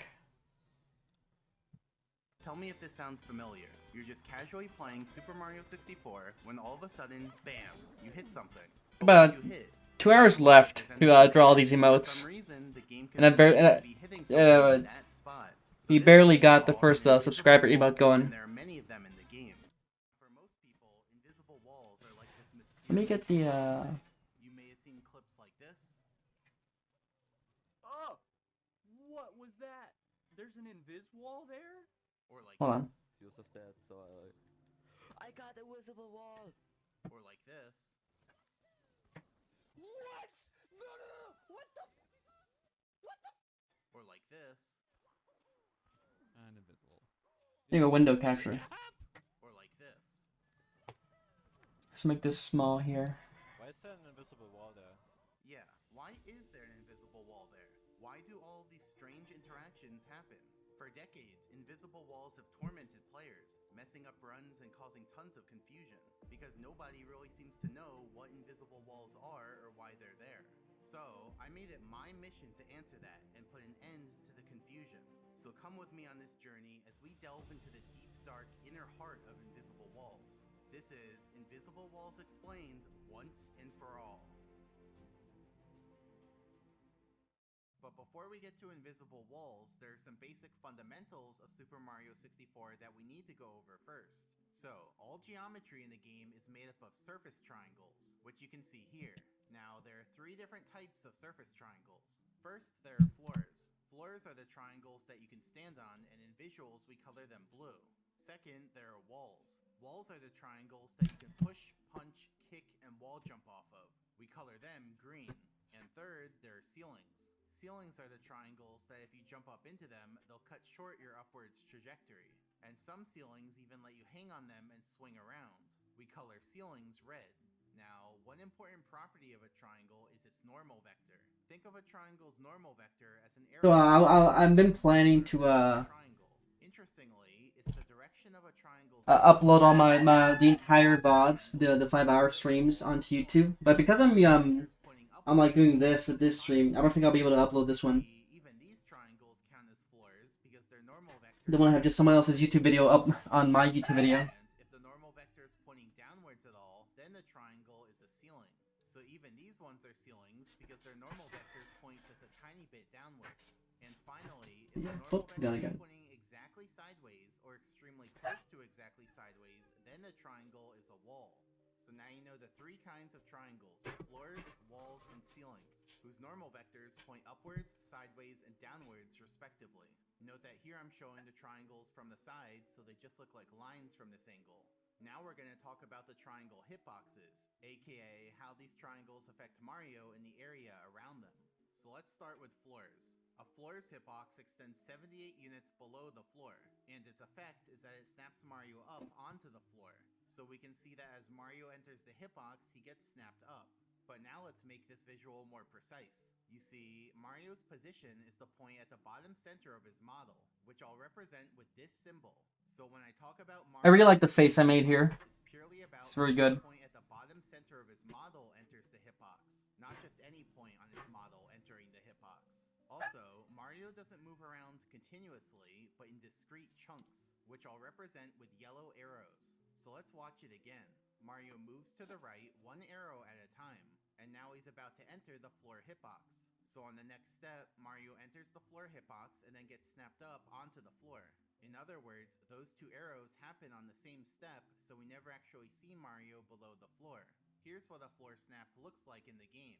Mario walks towards the wooden post and then snaps up onto it. If we have multiple floors in a row, then Mario would snap up on each one of them, so his height increases each time he reaches a new step. That's how climbing stairs works in the game. And if the floor is at an angle, then Mario would snap up each time he moves. So in this case, his height increases continuously. And that's how ramps work in the game. Though, note that floors will also snap Mario downwards to some extent, so that walking downhill works too. Now let's talk about walls. A wall's hitbox extends out 50 units on both sides, and it's offset to be a little lower down than the wall triangle itself. Its effect is that it pushes Mario sideways in the direction of the triangle's normal vector, which in this case is to the left. So we can see that as Mario enters this hitbox, he gets displaced sideways, putting Mirror him this exactly here. flush with the wall's hitbox and also putting him into the pushing animation. Just like before, the arrow for Mario going into the hitbox and the arrow for Mario being pushed out of the hitbox happen on the same step, so we don't actually see Mario inside of the wall hitbox. And so now, if Mario just keeps walking into the wall hitbox, then he ends up pushing against the wall in a state of equilibrium. Like on every step, he goes a little into the wall, then gets pushed out that distance, then goes a little into the wall, then gets Get a pushed closer out look that at it. distance, etc. So that's what's going on. There's no when he like pushes against the wall in the line game. here, So looks even like. though Mario's position is 50 units away from the wall triangle, it still looks like he's between the wall because his model is about 50 units in radius. In contrast, if Mario enters the wall hitbox from the other side, then he gets a big push from the wall, because this time he gets displaced almost all of the 100 unit diameter of the wall hitbox. Here's what that looks like in the game, though you're not normally meant to go into a wall from that side. And then for ceilings, their hitbox extends from 160 units below the ceiling to infinitely upwards. Now the lower portion and upper portion have the same effect, but what effect that is actually varies based on what action. I just mirrored the one on the Let's left. go through the different actions. First, if Mario's on the ground, then the ceiling hitbox cancels his movement. So you can see that as Mario tries to enter the hitbox, his movement gets canceled, which prevents him from entering the ceiling hitbox. And he also does the pushing animation when this happens. Here's what that looks like in the game. So note that even though Mario's 160 units below the ceiling triangle, it basically looks like his head is touching the ceiling because his model is just under 160 units tall. Second, if Mario's in the air and tries to enter a ceiling hitbox, then what happens depends on whether he's moving upwards or downwards. If he enters the ceiling hitbox while moving upwards, then his movement gets cancelled and his vertical speed gets set to 0. This cuts short his upwards trajectory, since from that point on, he'll start moving downwards due to gravity. I mean, gravity gets applied every frame you're in the air, but in these visuals, I'm simplifying things and only applying it when it's relevant to the point I'm making. So here's jumping up into a ceiling in the game. It cuts short Mario's upwards movement, and then he falls down afterwards. On the other hand, if he enters a ceiling hitbox while moving downwards, then only the horizontal component of his movement gets cancelled, and so he just does the vertical component, which is moving straight down. Like, ceilings aren't going to cancel the whole movement, because that would let you hover in the air, and I have a hunch the programmers didn't want that. So here's what falling into a ceiling looks like in the game. Okay, I see where I fucked up. Mario's horizontal movement to prevent him from going inside the ceiling hitbox, but he still falls down. I drew this thing all the way back here on the wrong layer. Cancel his movement, but instead snaps him down to the bottom of the ceiling hitbox. So we can see that as Mario enters the hitbox, he gets snapped down. Here's what that looks like in the game. Mario snaps down as soon as he enters the ceiling hitbox. And if the ceiling is at an angle, then Mario snaps down each time he moves forwards. So for example, if I swim into the ship, I get moved downwards accordingly. Now, you may find it strange that ceiling hitboxes extend infinitely upwards. Like, if a ceiling triangle's right here, then why should it have an effect way up here? Well, the thing is, most of the time, you only have access to the lower portion of the hitbox. The upper portion is usually out of reach, and so you wouldn't notice its effects. In fact, ceilings typically fall into one of two cases. Case 1, we're in an enclosed room, so the hitboxes look like this. In this case, the hitboxes prevent you from exiting the room. Like, if you try to exit downwards, the floor snaps you back up. If you try to exit sideways, the wall pushes you back in. And if you try to exit upwards, the ceiling cancels your movement and cuts short your upwards trajectory. So in this case, the room keeps you inside, and so you'd never normally be all the way up here interacting with the upper ceiling hitbox. And then case 2, there's an enclosed structure, like a box. So the hitboxes look like this. Now, I said ceiling hitboxes extend infinitely upwards, but that's just what they do in isolation. Because you see, when there's a floor above the ceiling, then the ceiling hitbox only extends upwards until it meets the floor hitbox. So you can see that the inside Oh, there's like a little line there. The upper portion of the ceiling hitbox. And once again, this upper portion is inaccessible since there's no way to enter the box. Like, if you try to enter going downwards, the floor snaps you back up. If you try to enter going sideways, the wall pushes you back out. And if you try to enter going upwards, the ceiling cancels your movement and cuts short your upwards trajectory. So in this case, the box keeps you out, and so you'd never normally be inside of it interacting with the upper ceiling hitbox. One other note, you can see that the triangle hitboxes overlap in some cases, which brings into question which ones take priority. Well, that's actually pretty simple. Wall interactions happen first, so I put their hitboxes on the top layer, then floor interactions, so they're on the next layer, and then ceiling interactions, so they're on the bottom layer. Now, even though ceiling hitboxes cancel Mario's movement, there are still some ways to enter a ceiling hitbox, like by having an object push you into it. For example, here I have a bob-omb push me into a ceiling hitbox, specifically the ceiling on the underside of the cog. So So now I'm actually stuck because the ceiling cancels any movement I try to do, and it won't let me jump up either. Separately, here's what it looks like to enter a ceiling hitbox in the air. Mario just falls straight down since any sideways movement gets cancelled. And so there, we actually did touch the upper portion of a ceiling hitbox because we entered above the ceiling of the tunnel. So anyway, now we know the hitboxes of the 3 types of triangles. But there's one other hitbox that's also important, which is out of bounds. Now the term out of bounds can mean different things depending on the context. Like, a how person wide might is say that? getting right here is out of About bounds, right, yeah. because this isn't somewhere that you're intended to go in the course. But that's not what we mean in this case. See, the most useful way to define out of bounds is any point in space where there's no floor triangle below. So if our entire course was just this one floor triangle, then all of this area would be out of bounds. So that's everything to the side of the triangle and below it, just not above it. Think about it like this. The default state of space is out of bounds, and floors create safe havens above them. Also note that we color out of bounds gray and give it this symbol, and you'll see why in a moment. Now for the most part, Mario isn't allowed to enter out of bounds. If he's on the ground and tries to enter out of bounds, then his movement gets cancelled and he pushes, just like with ceilings. An easy place to see this is on the castle roof. Just walk up to the edge and Mario will start pushing. If Mario's in the air and tries to enter out of bounds, then the horizontal component of his movement gets cancelled, and so he only does the vertical component. So unlike ceilings, this happens for both upwards and downwards movement. That means you can jump up against out of bounds without it cutting short your upwards trajectory.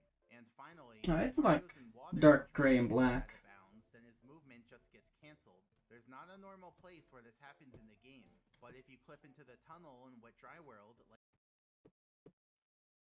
YouTube.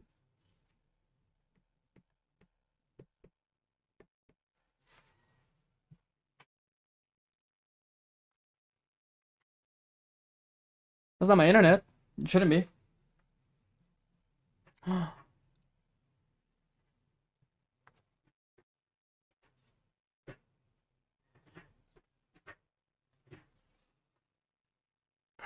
Okay, hold on.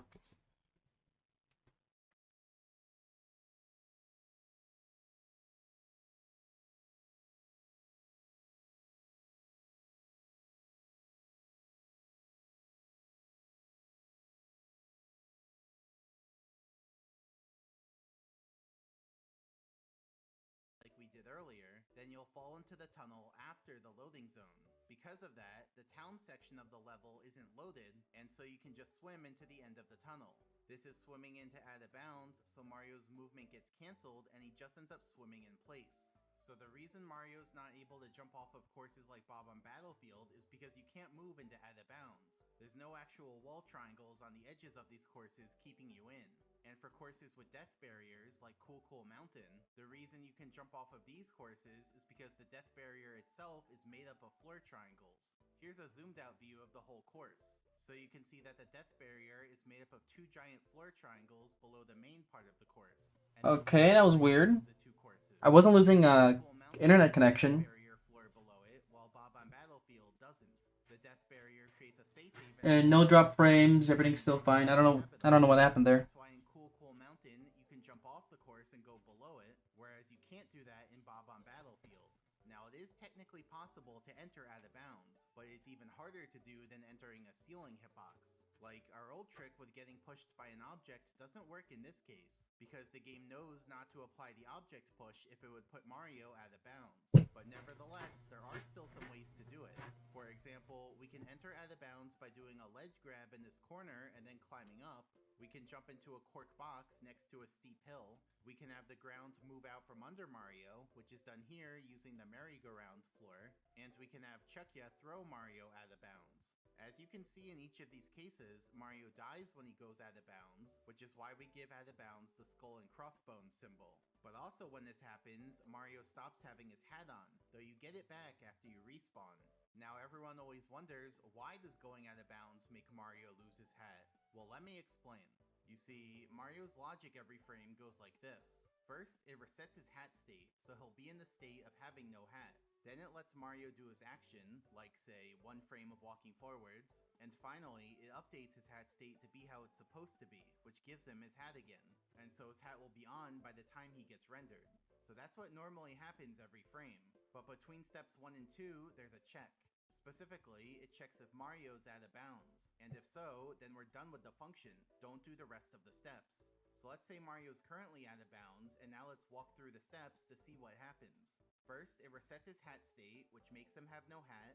Then the check ends the whole function since Mario's out of bounds. So we never even get to step 3 where it puts his hat back on, and so we just see Mario without his hat. In other words, we're seeing the intermediate state of things that we're not normally supposed to see. So anyway, now we know the 4 types of hitboxes: floors, walls, ceilings, and out of bounds. Now you may have noticed that there's a bit of a similarity between walls, ceilings, and out of bounds, because they all basically block Mario's horizontal movement. So let's do a side-by-side comparison. On the left, we'll have Mario interact with a wall hitbox. In the center, we'll have Mario interact with a ceiling hitbox. And on the right, we'll have Mario interact with out of bounds. And just to clarify the ceiling case, there weren't many ceilings that worked well for this visual, but I did find one. See, in the castle foyer, I clipped behind this pillar, did a backwards long jump, and then used the speed to clip behind the upstairs key door. Now opening that door loads a new area, so by clipping behind it, we end up in this sort of fake area that you're not meant to be in. There's not many surface triangles here, despite what the visuals look like. So that means we can go to the edge of the floor and push directly on a ceiling hitbox. Specifically, the ceiling of the hallway below that has the boo in it. So I just wanted to clarify that. So now let's compare the 3 cases. If Mario just walks forwards, then in all 3 cases, he stays in place doing the pushing animation. Here's a diagram from above. See, the wall hitbox lets him go into it and then pushes him back out, which makes him be flush with the hitbox. But the ceiling and out of bounds hitboxes just cancel the movement, so he won't even be flush with those hitboxes. But now watch what happens if we try pushing at an angle instead of head on. In the wall case, we do a sidestepping animation, but in the ceiling and out of bounds cases, we still push, but now at an angle. See, the wall hitbox lets you enter the hitbox at an angle, then pushes you out perpendicularly, which lets you move along the edge of the hitbox. But the ceiling and out of bounds hitboxes still just cancel the movement, so you don't end up moving along their edges. So to recap so far, the pushing animation isn't actually specific to walls. It can happen for ceilings and out of bounds too, though the sidestepping animation is specific to walls. Now let's see what happens when we jump into these 3 hitboxes. For the wall and out of bounds, the jump goes all the way up. But in the ceiling case, the jump goes nowhere, because like I mentioned earlier, ceiling hitboxes cut short your upwards trajectory. So in this case, Mario doesn't even leave the ground, he just lands instantly. So in our bullet points, let's add that ceilings are the only one that cancel your upward speed. And just to keep the bullet points lined up, let's add that out of bounds is the only one that kills you. But now let's see what happens if we jump into them, but don't touch them until the downwards portion of the trajectory. In all 3 cases, Mario's forwards movement gets blocked, and so he just falls down in place. So just like with the ground movement, the wall lets Mario move into its hitbox and then pushes him back out, while the ceiling and out of bounds cancel the movement altogether. But that's just for jumping at a slow speed. If instead Mario jumps into the hitboxes moving at a medium speed, then in all 3 cases, he does a soft bonk. You know, a bonk without any star particles and Mario stays upright. So let's add that to our notes. And if he jumps into the hitboxes moving at a fast speed, or during certain other actions like a dive or slide kick, then in all 3 cases, that's about right. bonk, which has star particles and Mario falls off his feet. So let's also add that. But now listen to the sound of each bonk.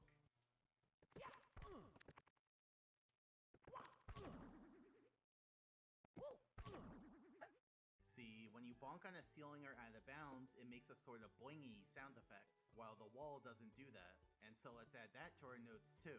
So overall, you can see that the 3 cases are pretty similar. They all let you push on them, and they all let you bonk on them. So it's easy to see why people might confuse wall Okay, that's the gun part done. Someone might see Mario pushing and think he's pushing on a wall, but actually he's pushing on out of bounds. And someone might see Mario bonk and think he bonked on a wall, but actually he bonked on a ceiling. So So just keep in mind how similar these three types of hitboxes are. Now, we're almost ready to get to invisible walls, but there's still one more topic we need to cover first, which is positional units. For example, here I'm showing Mario's position on Oh, it's getting this one particularly. X coordinate, Y coordinate, and Z coordinate. Odd. Each coordinate represents how far Why does it get that one? on the corresponding axis. The x-axis goes east and west, Still going, east right? being the positive direction.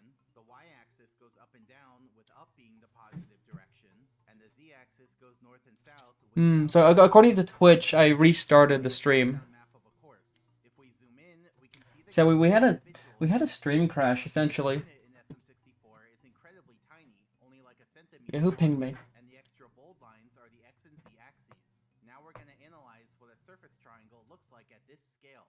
I mean, surface triangles are usually way bigger than this, but we're going to be looking at some pretty tiny triangles for now, just so that we can see how certain properties work. Now, as you know, a surface triangle has 3 vertices, but what you may not know is that these 3 vertices have to have integer coordinates. In other words, the vertices always lie on the intersection of a horizontal unit line and a vertical unit line. So a triangle might look like this, or like this, or like this, but it would never look like this because here the vertices aren't at integer coordinates. The reason for this restriction is because triangle vertices are stored as shorts, and a short is a variable type that can only have integer values between negative 32,768 and 32,767. So it's impossible for a vertex to have a value that isn't an integer. So now let's consider this floor triangle. The question we're going to be analyzing is, where can Mario stand on this triangle? You might assume that it would just be this area. Let's add a little addendum here. The triangle, but that's not right. Let me explain by filling out this little table. So Mario himself is at some coordinates, and those coordinates are stored as floats. Floats are another variable type, and they basically store real numbers, like numbers that can have decimal components. For example, let's say Mario's at x-coordinate 1.34 and z-coordinate negative 2.79. But that's not the point that the game checks to see whether it's within the floor triangle or not.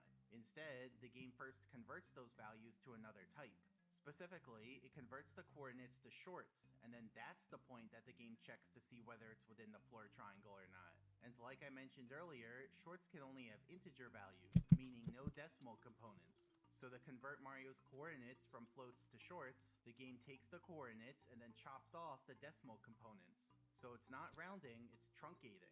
And so to summarize, even though Mario's at 1.34, negative 2.79, the floor detection function first truncates those values to 1, negative 2, and then checks if that new position is within the floor triangle or not. Why does it do that? I guess the programmers thought the calculations would work out better with shorts instead of floats, since floats can have slight rounding errors. But anyway, let me show this on the grid using the same numbers. So Mario's here at x-coordinate 1.34 and z-coordinate negative 2.79. I'll also add a highlight to Mario's current unit square to make that easier to track. And then for the floor detection point, we can start at Mario's position, but then we have to truncate the decimal components. So for the x-coordinate, 1.34 becomes 1, meaning we go to the left edge of Mario's unit square. And for the z-coordinate, negative 2.79 becomes negative 2, meaning we go to the bottom edge of the unit square. So in general, the floor detection point will always be on the corner of Mario's unit square closest to the origin. And that directly follows from the fact that when you remove a number's decimal component, the number will only get closer to 0. So now if we move Mario around in a continuous way, we can see that the floor detection point moves around in a discrete way. And in all 4 quadrants, the floor detection point is still always on the corner of Mario's unit square closest to the I should origin. check Twitter. If Mario moves See if within a unit square, certain people have responded to any DMs I sent. in other words, all the positions within a unit square use the same Okay. floor detection point, because all their positions truncate to that same corner closest to the origin. Consequently, we can actually think of the corner closest to the origin as the representative for the whole unit square. So whatever floor status the representative point has will be the floor status for all the points within the unit square. So if the representative point is a floor, then the whole unit square is considered floor. If the representative point is out of bounds, then the whole unit square is considered out of bounds. And spoiler from the future, if the representative point is a ceiling, then the whole unit square is considered ceiling. I'll demonstrate this principle with the floor triangle from earlier. We were trying to figure out where Mario can stand on this triangle, and I said it was not just the area inside the triangle. So let's look at some points near the triangle's edge. If Mario's within this unit square, then this is the floor detection point, aka the representative point for the whole unit square. The representative point is not within the floor triangle, so I'll make it gray to indicate no floor. I'll also put a little arrow from the representative point to the unit square, just so that there's no confusion about which unit square it's the representative of. And note that because the representative point is always on the corner of the unit square closest to the origin, the arrow pointing from the representative point to the unit square will always be facing away from the origin. But anyway, since the representative point is gray to indicate no floor, we can color the whole unit square gray to indicate no floor. So even if Mario were here, which looks like it's inside the floor triangle, it would still count as being outside the triangle since his whole unit square is considered outside the triangle. On the other hand, if Mario's within this unit square, then this is the representative point. This time, the representative point is within the floor triangle, so I'll make it blue to indicate floor. And then I'll put the arrow again, and now Add a little line there to indicate that that's teeth. To indicate floor, we can color the whole unit square blue to indicate floor. So even if Mario were here, which looks like it's outside the floor triangle, it would still count as being inside the triangle since this whole unit square is considered inside the triangle. So going back to the whole triangle, the simplest way to determine where Mario can stand on it is the following process. First, mark all integer points that are within the triangle, including on the triangle bounds. Then put the arrows facing away from the origin to indicate which unit squares are being represented. And finally, fill in those unit squares. And so now, we can see the exact area where Mario can stand on this triangle.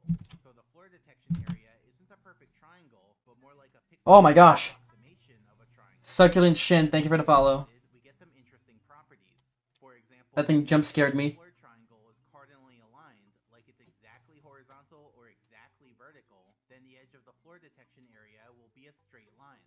More specifically, if Nice to have you, Shin. How are you? the origin, then the floor detection edge will coincide with the triangle edge. And if it's an edge that faces away from the origin, then the floor detection edge will be 1 unit offset from the triangle edge. On the other Oh, you burnt the water? triangle's edge is not cardinally aligned. How'd you do that? On a diagonal, then the floor detection edge will be jagged. Separately, note that ceiling detection works in exactly the same way as floor detection, since it also converts Mario's coordinates from floats to shorts. So all the insight we just gained about floors also applies to ceilings, like with the representative points and how the ceiling detection area is really just a pixelated approximation of the ceiling triangle. And before we move on, I have one more note about the representative points. So in general, an integer point is the representative for just 1 unit square, which is the unit square away from the origin. But for integer points on the x-axis and z-axis, they're each the representative for 2 unit squares. And the origin itself is the representative for 4 unit squares. So I just wanted to clarify that. And so now, we're finally ready to start talking about invisible walls and what they are. But how can we answer what they are without knowing what they are? In other words, what do we even mean when we say invisible walls? How should we define them? Because we can't find examples of them to analyze unless we know what actually qualifies as an invisible wall. So let's break it down. The term invisible wall has 2 parts to it, invisible and wall. To satisfy So that's the being entire invisible, face, you essentially. might be able to see it. For example, this would count as an invisible wall because I don't see anything there.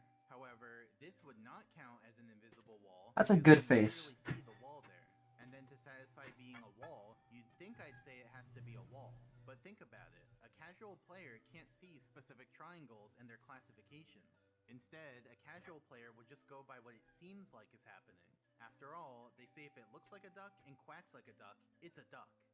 So if we apply that principle here, we'd say if you can push on it like a wall and bonk on it like a wall, it's a wall. At least, it would seem that way to a casual player. So based on all that, our definition of invisible walls will be any space that's pushable and bonkable, but has no visible texture. Now remember our discussion from earlier? We established that walls, ceilings, and out of bounds are all pushable and all bonkable. So really, an instance of any one of these 3 hitboxes could be labeled as an invisible wall, so long as there's no texture associated with it. Now, surface triangles usually have textures, so a wall could only count as an invisible wall if the programmers didn't put a texture for it. A ceiling could count as an invisible wall if you hit its upper hitbox, since that's so far away from the ceiling texture that it would just seem like a separate thing that's invisible. And then out of bounds would always count as an invisible wall since it's a hitbox with no surface triangles and so it has no textures. So those are the 3 things that can count as invisible walls. But from there, I've further broken it down into 8 causes of invisible walls. 3 of them are pretty straightforward, 4 of them are a little more involved, and the last one, well, let's just say it's the final boss of the causes. But instead of thinking about them like this, 8 items in a row, we're instead gonna think about them like this, with 4 items on the left, all separate, and 4 items on the right in a 2x2 table, like a Punnett square. So I basically created the periodic table of elements, but for invisible walls. And we're gonna spend the rest of the video filling it out. Like, for each cause, I'll explain how it works and we'll look at examples. So, let's dive into the first cause of invisible walls, which has to do with wall triangles.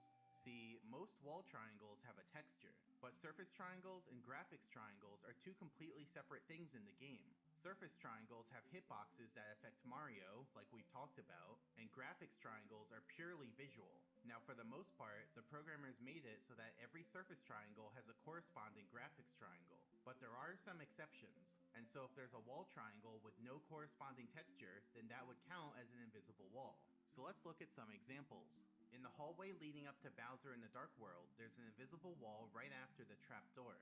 Obviously it was put there because this whole hallway is a trap and you're not actually meant to get to the end of it. Then in Tiny Huge Island, there's an invisible wall in the water all along the edge of the course. So this is a rare case when there actually is a wall at the edge of the course instead of just out of bounds. Now if you remember, when you swim into out of bounds, Mario's movement gets cancelled and so you're just That's kind of all the stuck lines. all Hello. the way around. The programmers obviously Prince says I'm at 37. Thank you for the follow. wall here so that you can swim along the edge instead of getting stuck. Because remember, walls let you move along them, but out of bounds cancels your movement. And note that this wall is also present in the tiny version of the island. Then in the slide in Tall Tall Mountain, there's an invisible wall in the shape of a little rectangle at the top of the end of the first tunnel. So you might be wondering why that's there. Well, based on footage of the game's beta, we can actually conclude that this is a remnant of a left turn sign that used to be in that spot. It's kind of blurry, but it's there alright. So that means at some point, the programmers removed the graphics for the left turn sign, but accidentally left in the collision. Also in the Tall Tall Mountain slide, if you head the wrong way and go down the dead-end path, you can see that they put a big invisible wall here. This is so that you can't fall off from here and land on a later part of the slide. Instead, they wanted you to plummet to your death. But since now we can see the exact edges of this big wall, we can actually just navigate around it and land on a later part of the slide anyway. In fact, here I've landed on a part after the loading zone, so the rest of the slide isn't even loaded. And so if I continue ahead, I just fall off and die. Then in Big Boo's Haunt, there's an invisible wall above the center of the merry-go-round. It's like a little column sticking right out of the pyramid. See, the camera in this room is normally situated right in the center above the pyramid, and they wanted to prevent you from going through that spot since that could cause the camera to turn really suddenly. That's this first subscriber emote down. We can see exactly If you just joining in, I have these free follower emotes already done. in 2 frames, which probably isn't the best. This is the first subscriber specific emote. Bowser in the Fire Sea, there are some invisible walls right after the funnel at the end. These were put there so that you don't accidentally jump over the funnel and fall down, because then you basically have to redo the whole level. But also, there are some invisible walls under the funnel to make sure you can't touch the ending trigger from the side. And finally, in Womp's Fortress, there's actually a big invisible wall right under the course. So why'd they put this one here?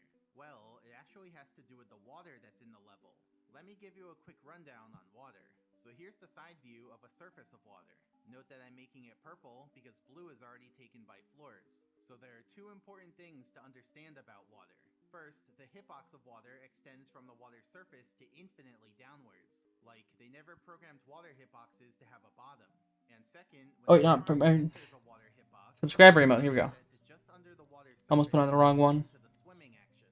Now normally, you wouldn't notice the height change because you're only meant to enter water hitboxes from the top, which means you'll already be near the water's surface when your height gets set to near the water's surface. Alright, yeah, that one went through immediately. Didn't need a approval. Some ways to enter water from the side, in which case you can get a huge upwarp to the water's surface. For example, in Tall Tall Mountain, you can clip through this wall into the water behind it. Refresh this page. If you go forwards, you can enter the hitbox of the water higher up in the level, causing you to upwarp to that water. And similarly, in Tiny Huge Island, we can clip into the mountain and then we upwarp to the top of the water that's in the mountain. So going back to Whomp's Fortress, the reason for this invisible wall is to prevent you from entering the water hitbox from the side. But they made a little oversight because to the right of this invisible wall, there's a gap. So you actually can enter the water hitbox. Yeah, there we go. That looks good. Upwarp, which makes for a nice party trick. In fact, you can say to your friend, I bet you $10 I can jump off the edge and survive. Easy way to make money. So yeah, that's the first cause of invisible walls, which we're gonna call wall with no texture. Now let's look at the second cause, which has to do with ceilings. Remember, I said ceilings usually come in one of two forms, the top of an enclosed room or the bottom of an enclosed structure. I also said that the upper part of a ceiling hitbox is so far away from the ceiling texture that it just seems like its own separate hitbox that's invisible. So in these two cases, that would be above the enclosed room and inside the enclosed structure. 4 follower emotes, so far 1 subscriber emote. Interact with them, which we'd count as interacting with an invisible wall. So let's look at some examples, starting with getting above rooms. Like we saw earlier, in Wet Dry World, you can use Chuckya to clip into the space above the tunnel, which is an upper ceiling. I could have a pog. If we bonk in there, our angle actually gets reflected every frame, because when Mario's in the bonk action, he's programmed to reflect off of ceilings and out of bounds. Since here, Mario's surrounded by ceiling hitbox, he just gets continuously reflected, which looks pretty silly. In Hazy Maze Cave, it's actually possible to glitch this moving platform out of bounds. And so then, we can have the platform move out from under Mario while he's in the air, and so he ends up in the ceiling hitbox above a room down below.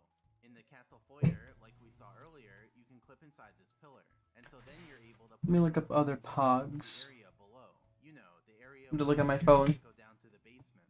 And also, like we saw, you can backwards long jump and end up behind the upstairs key door, and that lets you push on the ceiling hitbox above the boo hallway. Now let's look at getting inside enclosed structures. In Jolly Roger Bay, it's possible to clip inside the floating ship, whose whole inside is ceiling hitbox. And in Rainbow Ride, we can use a bob-omb to clip inside one of these glass blocks. That isn't specifically a circular mouth. Inside is ceiling hitbox too. So those are some examples of getting above a room and inside an enclosed structure. But there's a third case that can happen, and that's if we have something that should be an enclosed structure, but doesn't have a floor on top. In that case, the ceiling hitbox would just continue to propagate upwards unimpeded. In theory, this should never happen in the game, but does it? Well, in the Tall Tall Mountain slide, we have these 3 arches. And let me make the background white so that it's easier to see. So let's look at the first arch. On its underside, we have some ceiling triangles, and on the top side, we have some floor triangles. So no problems here. But now let's look at the second arch. I'm playing this way if I use this as a template. On the top, there are no floor triangles. The programmers just didn't put any. So that means the ceiling hitbox isn't covered by any floors, and so it just propagates upwards without anything to contain it. And what about the third arch? On the bottom, we have some ceiling triangles, and on the top, there are once again no floor triangles. So on this arch too, the ceiling hitbox just leaks out into the space above. And so basically, if you've ever tried to jump over the second or third arch, you'll have found that you're unable to, because Mario just bonks on the ceiling hitboxes. We call these exposed. I'm using because unlike normal ones that are contained, a Pepe Pog for reference here. in the open, they're exposed. And then there's actually a fourth case for ceilings, which is a ceiling that's all by itself. Not the top of a room, not the bottom of an enclosed structure, but just a ceiling in isolation, whose hitbox would also propagate upwards unimpeded. Surely the programmers never did that, right? Well, in Cool Cool Mountain, we have this bridge near the red coin star. At the end of the bridge are these 2 flaps on the sides. These were clearly meant to be walls, but they're actually ceilings since they're angled slightly downwards. And because the programmers didn't expect these surfaces to be ceilings, they didn't put any floors to cover them. So the ceiling hitboxes just rise upwards without anything to stop them, meaning that this is another case of exposed ceiling hitboxes. I use the happy one as a template. So yeah, that's the second cause of invisible walls, which we're going to call above ceiling, below any floor. Because if there's no floor above the ceiling, then the whole area above the ceiling is bonkable. And if there is a floor above the ceiling, then only the area between them is bonkable. So now let's look at the third cause, which has to do with out of bounds. If you remember from earlier, all courses are surrounded by out of bounds, even if they have a death barrier. And that out of bounds is an invisible hitbox that you can bonk on, so it counts as an invisible wall. So if the course doesn't have a death barrier, then the out of bounds area will just be on the edge of the ground. And if the course does have a death barrier, then the out of bounds area will be at the edge of the death barrier, which you can reach if you jump far enough. So that's the third cause of invisible walls, which we're going to call out of bounds on course edge. And so those are the first three causes, which I said were pretty straightforward. I don't really gotta change this one much. Directly correspond to the Just three change the causes mouth a we talked bit. about earlier: walls, ceilings, and out of bounds. So think of these three causes as the simple, basic implementations of those three hitboxes. The remaining causes are more advanced implementations. So let's get to those ones now by next looking at the Punnett square. Specifically, let's look at the fourth cause. Like I said, these causes are more complex. So instead of me saying the cause outright, we're going to build up to it with examples so that you get some intuition. So imagine a structure like this. It's a staircase with 2 steps. Now let's look at this structure from above. Not just like this, but also on a unit grid, which looks like this. So there's a floor rectangle on the bottom representing the lower step, and a floor rectangle on the top representing the upper step. Now I have 2 clarifications to make. First, a floor rectangle is just 2 floor triangles together that form a rectangle. Like, we could analyze this situation on the triangle level, but it's simpler to just pair up the triangles into rectangles and analyze the situation on the rectangle level. So that's what we're gonna do. And second, even though we're looking at the same shape on the left and the right, they're at different scales. The 3D shape on the left is at a normal scale that you'd find in the game, like hundreds of units wide, while the shape on the right is scaled down to be really tiny, like less than 10 units wide. I made it really tiny so that it's easier to see individual units. So for example, if we rotate the 2 shapes, the one on the left will stay normal looking, but the one on the right will deform, because remember, all the vertices still have to have integer coordinates, which has a big effect at this scale. Now on the right side, the structure looks like 2 floor rectangles with a seam in between. On the left side, the structure also looks like 2 floor rectangles with a seam in between, though if we look at the structure from the side, we can see that there's a whole wall on that seam, which causes the floors on both sides of the seam to be at different heights. So on one side of the seam, we have the floor edge at the bottom of the wall, which is the north edge of the lower step, and on the other side of the seam, we have the floor edge at the top of the wall, which is the south edge of the upper step. The question we're going to be analyzing is, are there any gaps between these 2 edges on the unit grid? And in this case, the answer is no, there are no gaps. The lower step's edge and the upper step's edge are exactly flush because they have the same lateral coordinates, so there are no gaps between them. Now if the floors were separated like this, then there'd be a gap, but for now, there is no gap. So let's clear that, put the structure back to a top-down view, and now we're going to rotate it to see if that causes any gaps between the edges. Now even though the 2 edges are changing coordinates, they remain exactly in sync. So for example, at this angle, there are still no gaps between the 2 edges, since they still have the exact same lateral coordinates. So let's rotate the structure back to its starting angle, and now we're going to change the structure itself. You see that upper step? I've now split it into 2 steps, and you can see this change reflected on the unit grid. So again, let's think about the edges that make up the seam between the lower step and the upper steps. Or in other words, the edges at the bottom of the wall versus the edges at the top of the wall. This time, that would be the north edge of the lower step, the south edge of the upper left step, and the south edge of the upper right step.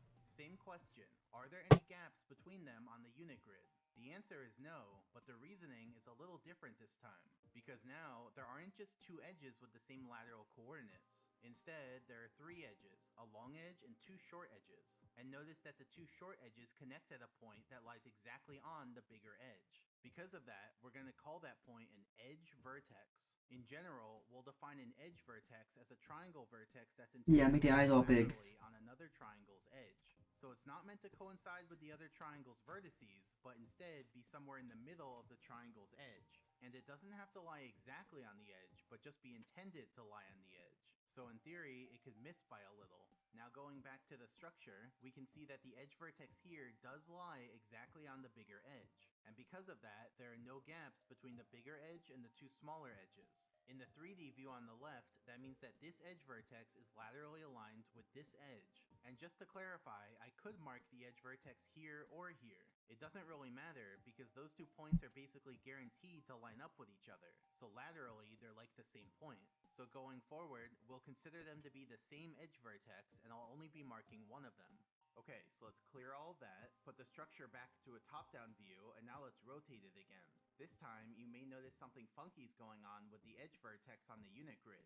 So let's stop it here. And now same question. Are there any gaps between the edges? Interestingly, in this case, there is a gap. And that's because the edge vertex is no longer exactly on the lower edge. And how could it be? Because remember, triangle vertices must have integer coordinates, but there are no integer coordinates that lie exactly on the lower edge. Earlier, when the structure was cardinally aligned, it was easy to find an integer coordinate exactly on the edge because the edge went through so many. But now, since we're at a weird angle, the edge doesn't go through any integer coordinates, and so it's literally impossible for the edge vertex to lie on the edge. Instead, it just has to pick integer coordinates that are close to the edge. That means there are two cases. Case 1, the edge vertex overshoots and causes the floors to overlap. Floors overlapping like this is perfectly fine and won't cause any invisible walls. And then case 2, the edge vertex undershoots and causes a gap between the floors. And when there's a gap like this, then we have some problems. Remember, the triangle area itself doesn't represent where Mario can stand. Yeah, it's a pretty good pog. Process for figuring that out, so let's do that again here. First, we mark all integer points that are Actually, the shine of the eyes. Looking at the Pepe reference, the shine of the eyes is different. There are two integer points that aren't inside any floors. Consequently, their unit squares are not considered to be floor. Instead, we call them floor gaps. And so basically, any structure that They're also not that huge as well. Floor gaps. Instead of this, it could look like this, or like this, or like this. It doesn't take very much. You just need a seam between floors, usually with a wall in it, and for the floor edges on either side of the seam to be subdivided differently. That causes there to be an edge vertex, which as we discussed, is a vertex meant to lie on another triangle's edge. Specifically, a triangle on the other side of the seam. But if the structure is at a weird angle, the edge vertex might be misaligned File with its edge, causing there to be floor gaps. So to recap, we looked at 4 scenarios, whether there was no edge vertex or there was an edge vertex, and whether the structure was cardinally aligned or at a weird angle. And only when there was an edge vertex at a weird angle did we get floor gaps. So those are the 2 main ingredients. Now I think it would also be useful to look at floor gaps from the side. So let's take this structure, put it sideways, and now take the cross-section of the steps. And to make this easier to work with, I'm going to make the wall a little taller. Where did you go? Now as You we go, saw Pog. in the previous demonstration, there's some geometry that can cause these 2 points to be misaligned, meaning that the wall triangle can end up slanted. So what we're going to do here is Okay, so this one needs approval. Why did Gun not need approval? wall triangle. The 5 slants are leaning very far back, leaning a little back, perfectly vertical, leaning a little forward. Okay, so we got very far forward. Pog We're gonna see which and one Gun is there to so be far for aligned. subscriber emotes. So let's start with perfectly vertical. In this case, the 2 floors are exactly flush. Now for each case, we're gonna see what happens. These are definitely worth the $5. So first let's add the floor hitboxes, and then let's let the out of bounds area propagate upwards to see where it fills. In this case, the floors cover all of the out of bounds, which means all the area above is habitable. So I'll give this case a happy face. Then next, let's look at leaning very far back. Interestingly, when the wall triangle is this slanted, it actually gets classified as a ceiling. And this happens in the game. There are triangles that are meant to be walls, but are just a little too slanted, and so they're actually ceilings. For example, in Cool Cool Mountain, there's this ceiling.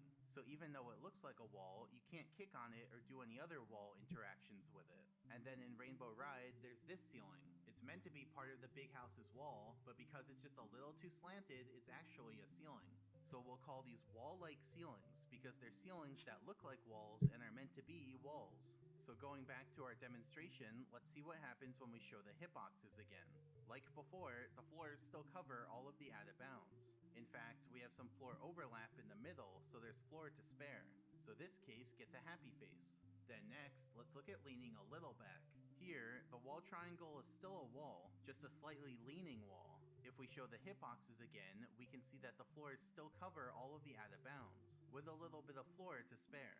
So this case gets a happy So what can we do here? One big caveat here is that this angle is not Let me look at some other the streamers' same. emotes, Walls can see what only they tilt about got. this much while still being a wall, but I didn't want the arrows to be really crammed together.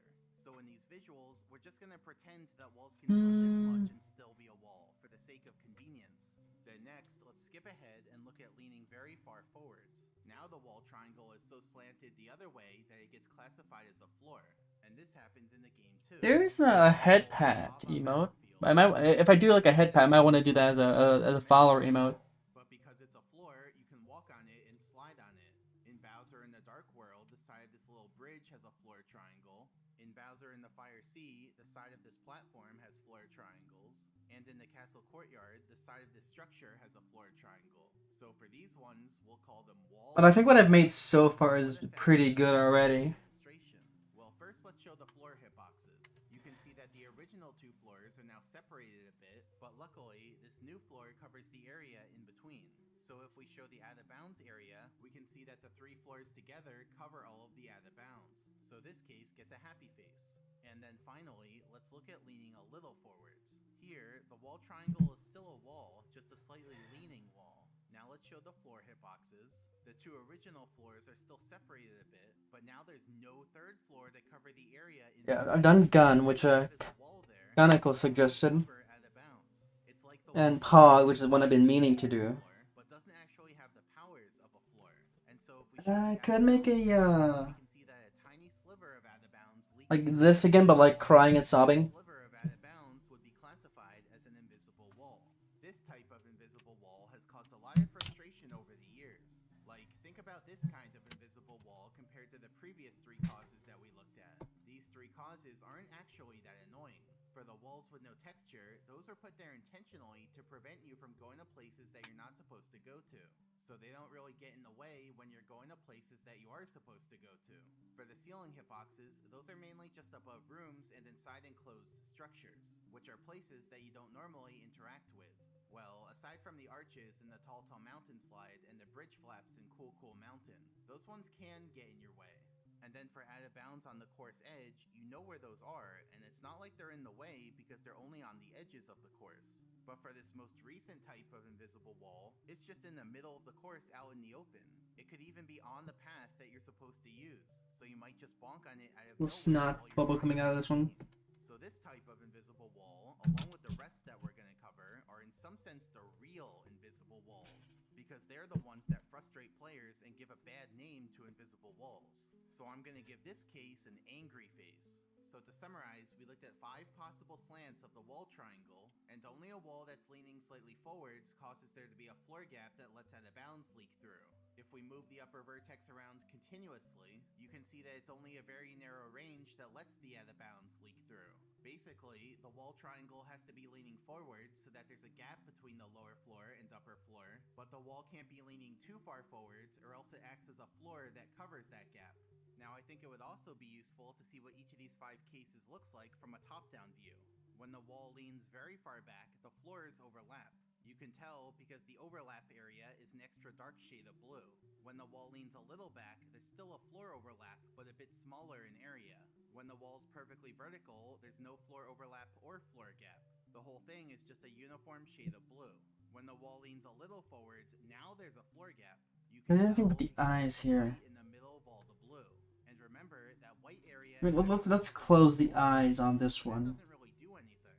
And finally, when the wall leans very far forwards, then the wall turns into a floor which covers the gap.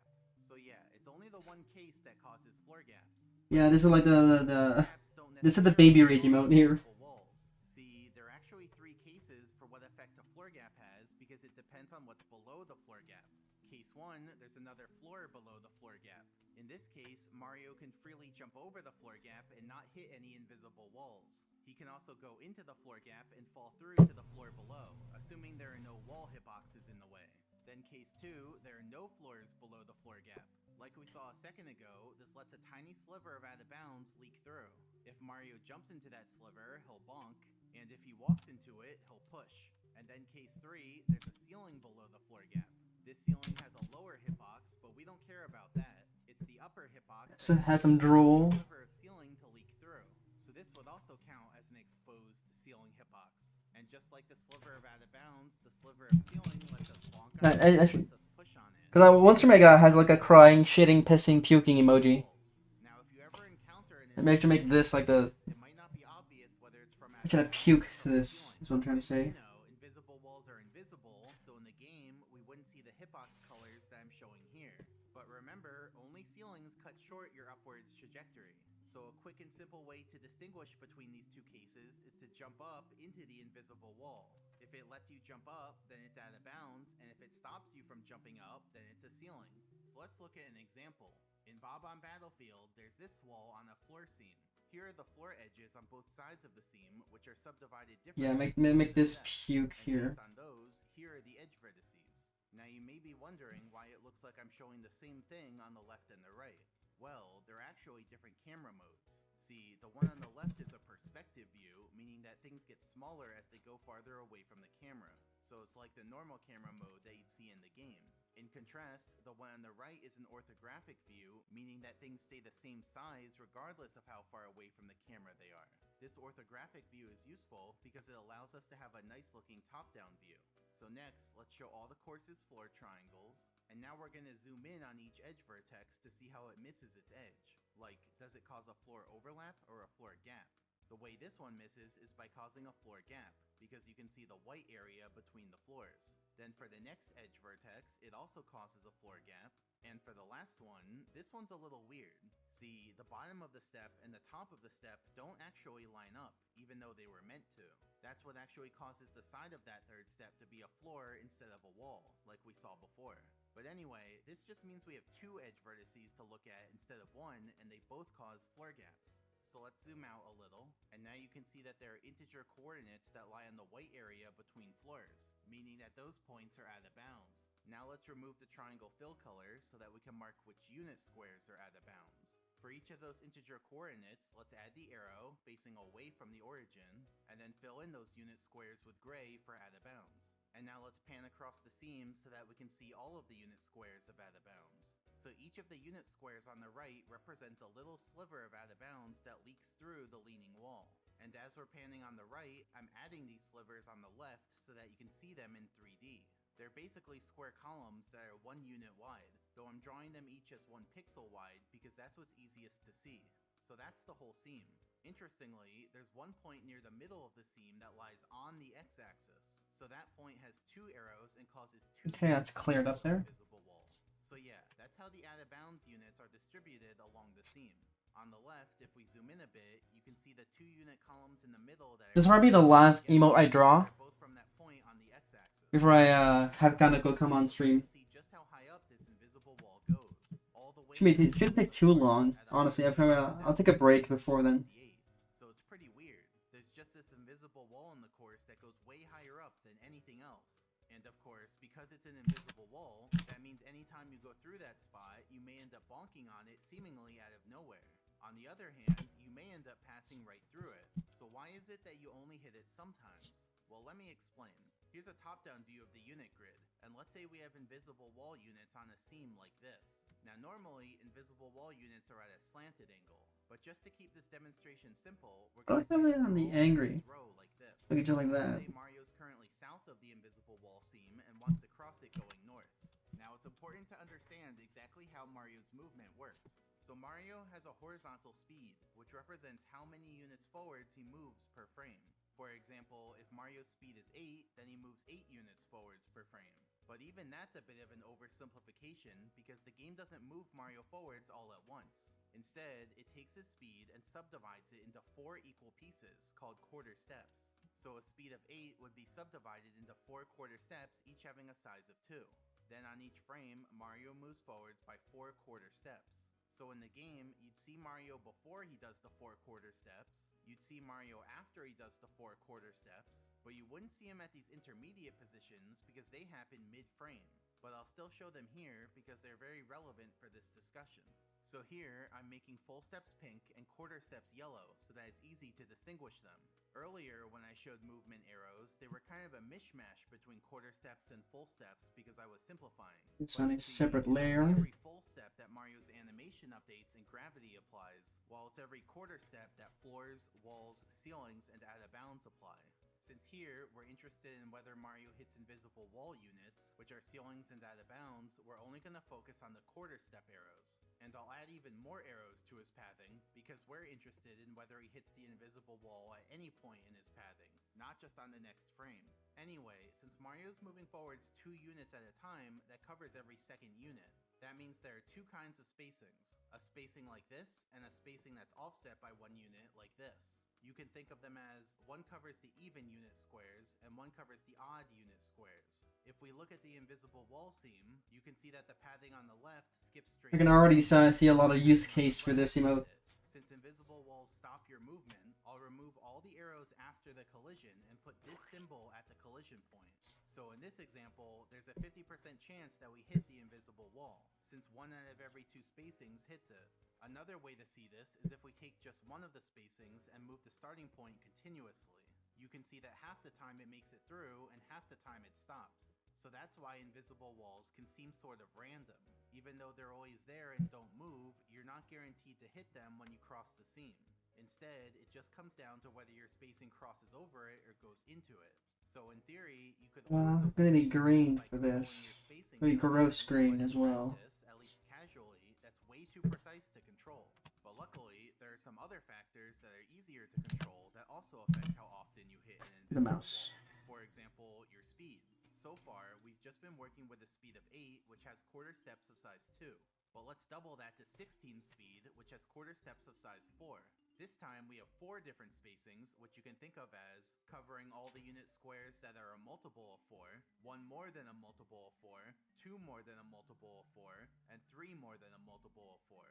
There wouldn't be any more than that, because like, if we added a 5th one, 4 more than a multiple of 4, then really, it's just the same spacing as the first case, but starting 1/4 step forwards. But anyway, you can see that only one of the 4 spacings hits the invisible wall, meaning that there's a 1/4 chance of hitting it. And just like before, we can also see this by taking one of the spacings and moving it continuously.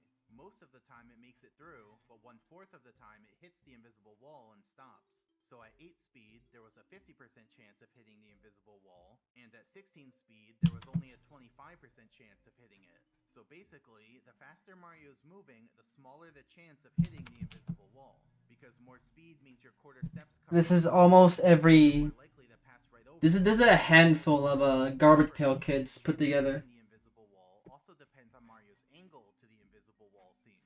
Currently, we're moving perpendicularly to the seam, which is optimal if you're trying to avoid hitting the invisible wall. So that'll be the control case, and we'll compare it to this case of Mario turned at an angle. At this angle, each quarter step moves 3.5 units to the right and 2 units. Now, what color is puke? Now, if you think Might have about a this, creamy color. 3.5 units to the right doesn't contribute towards crossing the seam, and so it's like that part of the movement is going to waste at this angle. It's only the 2 units forwards that makes progress towards crossing the seam. If we move both cases vertically, you can see that the angled case hits the invisible wall twice as much as the control case, since the control case moves forwards 4 units at a time, while the angled case moves forwards only 2 units at a time. So even though they're the same speed, the angle changes how much of your speed contributes towards getting past the invisible wall. Going perpendicularly uses all of the speed to try to get past the invisible wall, while a slanted I once had uses a component of the speed to try I to forget get how past long the ago or what the context for it was, but I once had like really red puke. It wasn't blue. It was like a. It wasn't blue. It wasn't. It wasn't blood. Since the invisible wall is It was like I ate something red. Mario can't even cross it now. See, no matter where he starts, his quarter steps just don't move forwards enough to cross the seam. So to recap so far, So I'm wondering like what avoid hitting it an could have eaten for that to you happen. should be moving at a fast speed and moving perpendicularly to the seam. But if you're trying to hit the invisible wall, then you should be moving at a slow speed and moving nearly parallel to the seam. But there are also properties. And we're crying. We got snot. We got puke. Up until now, The 4 we're elements. looking at the simplest example of an invisible wall, which is a 1-unit thick continuous seam. But invisible walls often don't look like this. For example, maybe we have an invisible wall that looks like this, where it's 2 units thick. Now if we look at all the spacings, we can see that 2 of the 4 spacings hit it, which is a 50% chance. In other words, the thicker the invisible wall is, the higher the chance of hitting it. On the other hand, we might instead have something more like this, where only every second unit on the seam is an invisible wall. Now, not only do we have 4 possible vertical spacings, but we have 2 possible horizontal spacings, because you may or may not line up with an invisible wall unit. To illustrate this, we can subdivide each of the existing cases into 2 cases. So now, we have 4 different classes of vertical spacings, 3 of them cross right over the seam, There we go. but 1 of them lands on the seam directly. Not necessarily This is good. on an This is invisible good. wall unit, but just on the seam. And separately, we have 2 different classes of horizontal spacings. 1 of them passes between the invisible wall units, while the other one lines up with an invisible wall unit. So in total, that's 8 possible spacings, only 1 of which hits the invisible wall. So there's a 1 in 8 chance of hitting it. Another way of saying Rotated. it is, there's a 1 in 4 chance that we land on the seam, and a 1 in 2 chance that we line up with an invisible wall unit. So multiply those together, and you get that there's a 1 in 8 chance of hitting the invisible wall. And note that this is in comparison to before, when it was a continuous seam, where we had a 1/4 chance of hitting it. But now that it's half as dense, we only have half that chance of hitting it, which is 1/8. So basically, the denser the invisible wall is, the higher the chance of hitting it. And Okay, so for subscribers, it's gun, poggers, and puking, crying, shitting, it's more coming. dense on the left and less dense on the right. In this case, trying to cross it on the left side is more likely to hit it, and trying to cross it on the right side is less likely to hit it. So yeah, that's the basics of interacting with this kind of invisible wall. That should help you understand and appreciate the rest of the examples as we go through them. Now, I'm not just going to show you a few examples and call it. This one also just went in immediately. Instead, What determines if it needs approval? in the game for a few reasons. First, I want this video to serve as a reference guide for every invisible wall, showing where they are and what they look like. That way, the next time you bump into one, you can come back here and see exactly why it's there. And second, I want to show you just how prevalent invisible walls are, and just how glitchy this game is. That way, you won't feel so bad about bumping into invisible walls. They're so abundant that you didn't really stand a chance. So, if you do want to see every example, because you want to know every inch of this game's weirdness, then you can just sit back and relax. I will quickly upload these to the Discord server. Watch all the examples because you see some of them and get the gist of it. That's fine too. You can skip forward to the next section using YouTube's chapter system. And so now, let's get into the examples. So also in Bob on Battlefield, we have this wall on the bar fence. Based on how its edges are subdivided, it has 1 edge vertex on the bottom, which misses its edge by causing a floor gap. And so that means that all along this seam are units of out of bounds. Note that the density of this invisible wall varies along the seam, and there are even some gaps in it. And so basically, if you ever go above this bar fence, you may end up bonking on this invisible wall.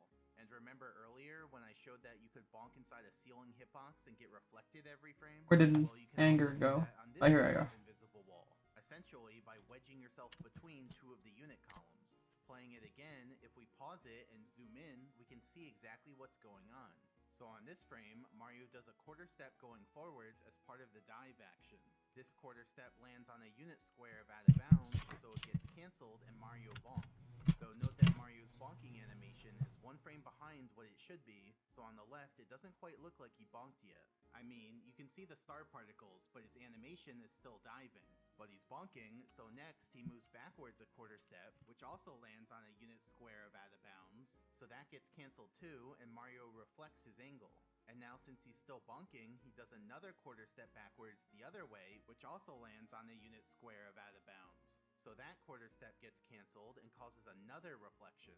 And now we're back to the same state as before, so it just repeats over and over. Mario just bounces back and forth between those 2 units. Okay, so now if you're in the Discord server, you can now use all these emotes. We have this wall on the far side of the gap in the mountain path. It has 2 edge vertices on the top. Interestingly, the left edge vertex causes a floor overlap, so that's fine, but the edge vertex on the right causes a floor gap, which is where the problem is. So near that right edge vertex, we have some unit columns of out of bounds, specifically 2 groups of them. Now this invisible wall is especially evil because if you hit it, you fall into the gap. Like, I can't imagine a worse place in Bob on Battlefield to have an invisible wall than on the far side of a gap you have to jump over. Then even still in Bob on Battlefield, we have this wall right after the... Oh, I haven't uploaded this one. Should I even put this one in? But it has 1 edge vertex on the top near the bridge. Don't necessarily need it for the server. But you can use angry, happy, sad, gun, poggers, puke. And interestingly, if we zoom zoom in on the bridge, you can see that some of the unit columns actually rise up into the bridge, and so they stop there instead of continuing to rise up. But anyway, that means that for this gap too, if you try to jump over it, you may end up hitting this invisible wall and falling into the gap. And one more in Bob on Battlefield, we have this wall below the upper alcove in the mountain. It has two edge vertices. Zooming in, we can see that the right one causes a floor overlap and the left one causes a floor gap. So the result is that mainly on the left side of the alcove, we have some unit columns of out of bounds, and these ones are fully contained within the alcove. So this means anytime you enter or exit this alcove, you might bonk on this invisible We had a Jolly Roger good amount of Base stuff this done. Why wall is on this the right here? side of this Go away. alcove, it has one edge vertex on the top. Will there be a floor overlap or a floor gap? You know what? Yeah, I'll add the raid emote. Has to be. Otherwise, why would we be here examining it? Now, a cool thing about this one is that it only has 4 unit columns of out of bounds, so you can see each one of them individually. And since this one's in water, we can swim into it, which cancels our movement, and so we just end up swimming in place. So it looks pretty odd. Then in the Jolly Roger Base ship, we've got a lot going on. So first, there's this lowest platform that has a wall with an edge vertex, and so it has an invisible wall on its edge. Then next, Hey, Rinrin Gamu. How are you doing today? Going on here because the bottom of this wall has an edge vertex. If you're just joining in, I got all these emotes I've drawn today. Pig raid, angry, happy, sad, gun, hoggers, puke, crying. I'm doing alright. My unfortunately my back hurts, which is typical for when you're drawing. You know, like shrimp up your back. I'm actually gonna go and grab a glass of water. So I'll be right back. Alright, I'm back.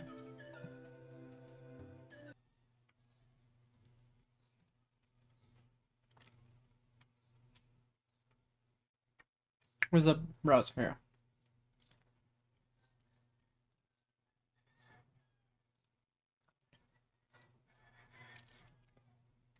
Pretty much drawn all I wanted to draw here. Let's see, about 30 minutes before I get our guest in. What can we do for 30 minutes? I did say on Twitter, Death Stranding if time allowed.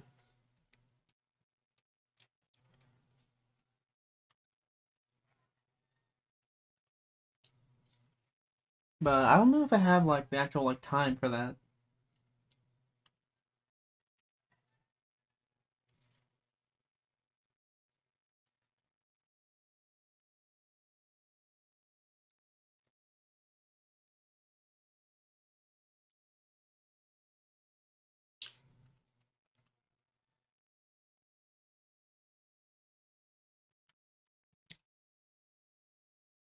Yeah, music back on here.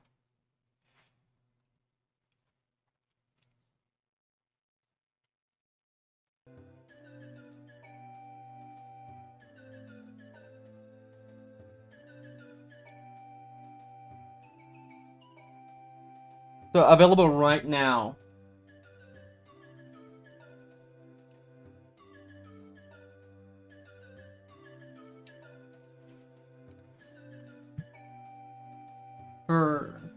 Available right now for followers is the happy emote, and for subscribers, it's the gun and the crying. All other emotes I've drawn are still pending for approval.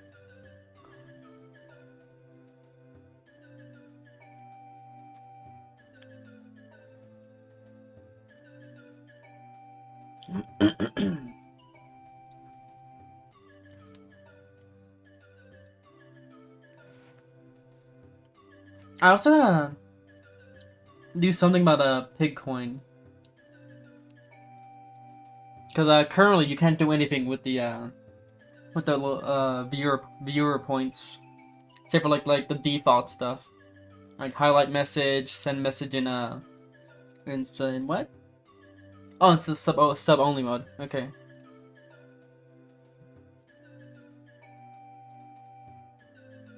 Choose an emote to unlock. You can choose an emote and then unlock a random sub emote, and then modify. What is? Modify and unlock. What does modify mean?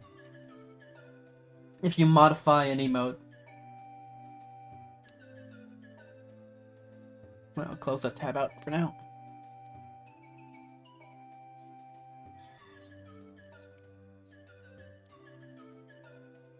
Hold on.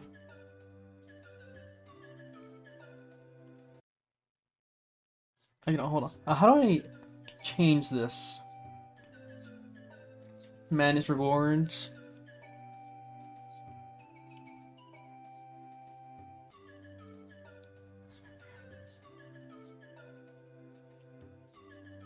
Create a custom reward. How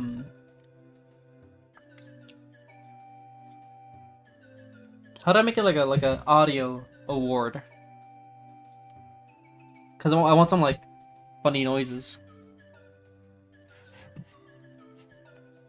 Let me fix this out.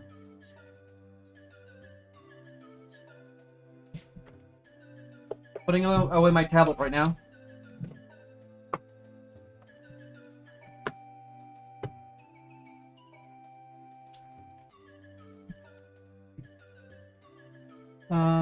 Ba, ba, ba, ba, ba, ba.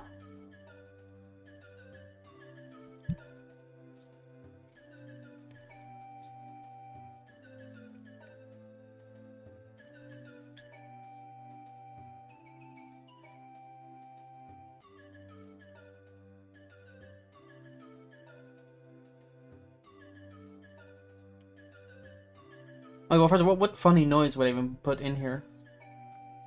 Like, do I have?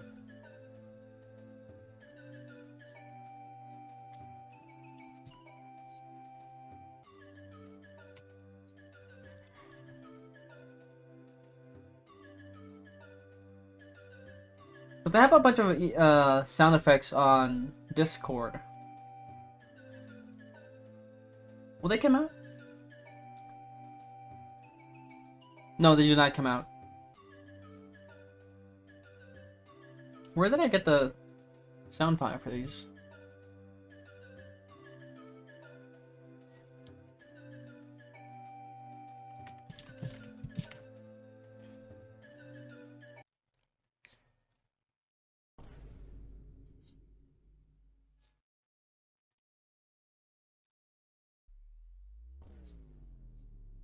That's a different bind boom.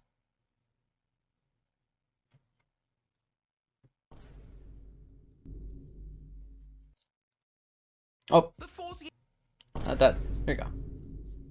Do I not have this saved? Pretty sure I did. I did. It's gone. Maybe under downloads.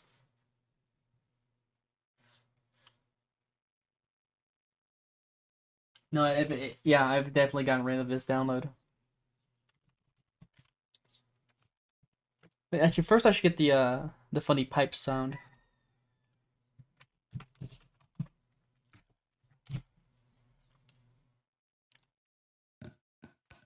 Not that one.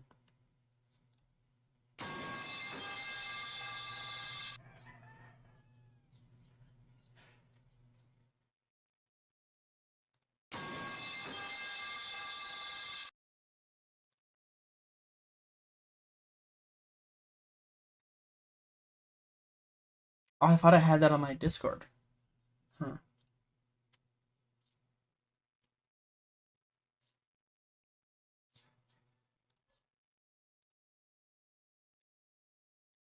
Really, OBS doesn't pick those up?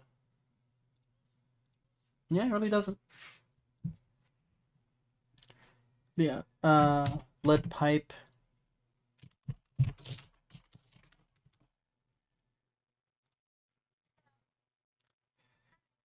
Oh, thank you for the follow. Order. Couldn't quite see the text there.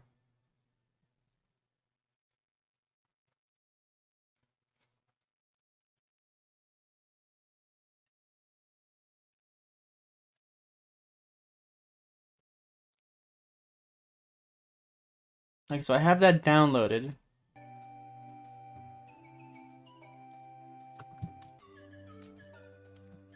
Middle pipe.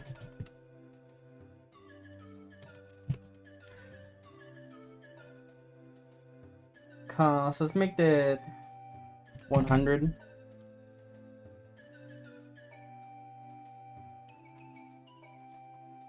Yeah, just keep it purple. Yeah, no, I will allow people to spam it. Create. Okay, well, how do I make it do a thing?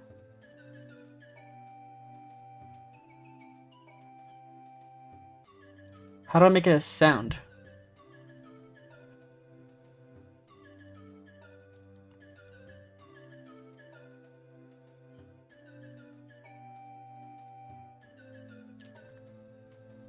It's so over for you. A third-party website? Oh, okay, okay. Oh, well, what's the website? Isaiah Create website.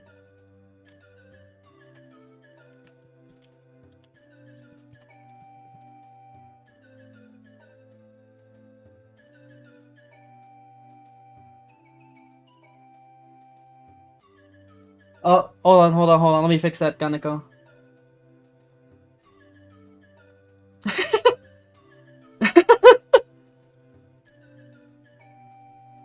He got timed out for 30 seconds. let me, moderation. Little moderation.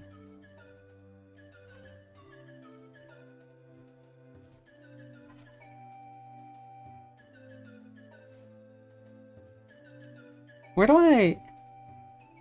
No, that's the...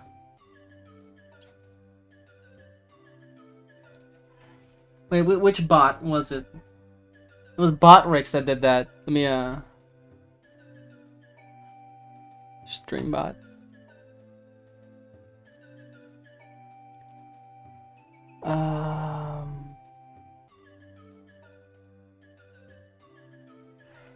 That wouldn't be in widgets.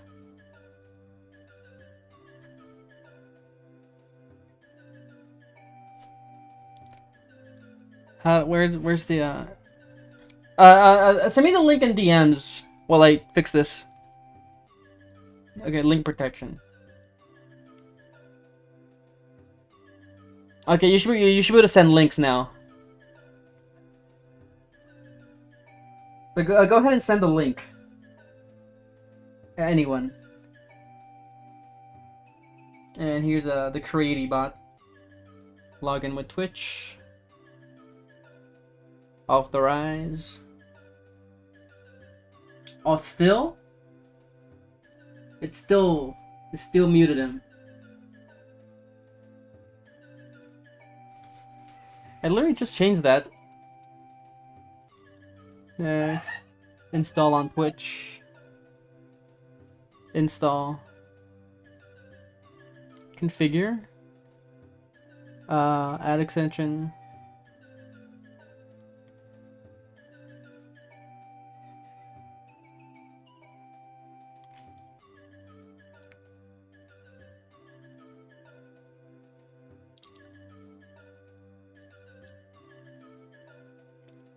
Rewards.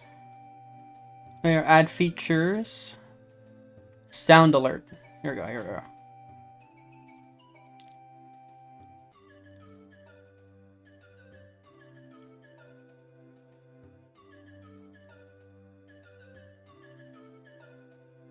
The Incubus minority.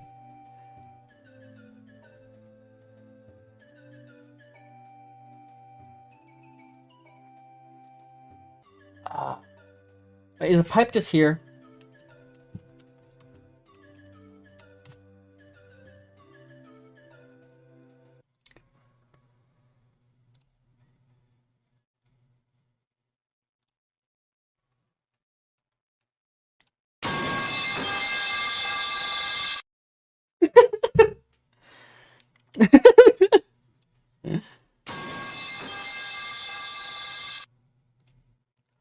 Okay. Where is rewards?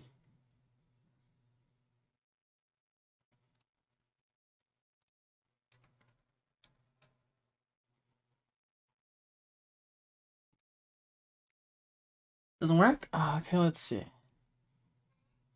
Ba, ba, ba, ba, ba. Should be working. What else do I have to do?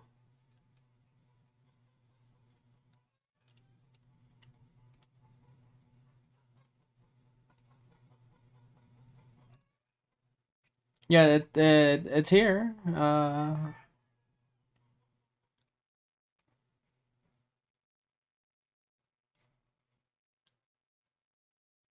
Can I refund you money?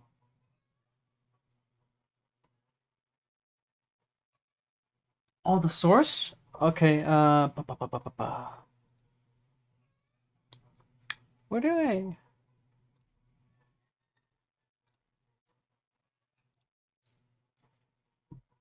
Ah, here.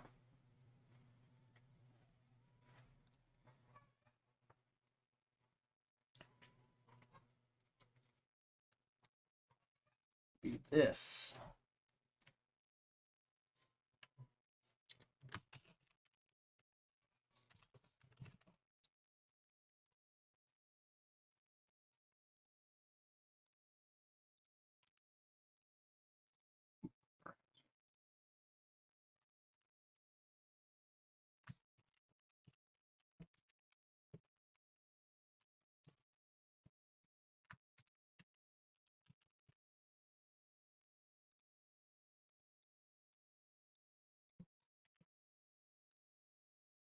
Okay, let me do it. Let me do it.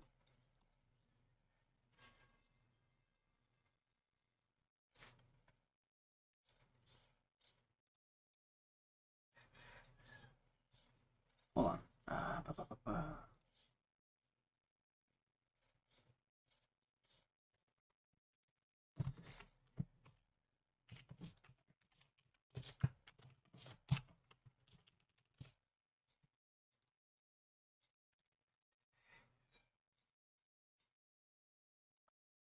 Hey, hold on. Cause I have the thing there, but it's not giving audio.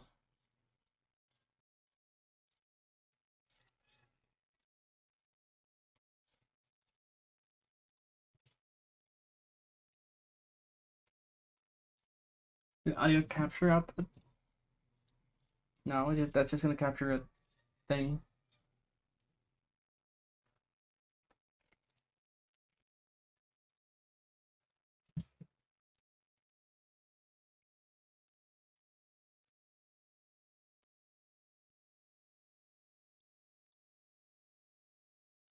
And the browser source.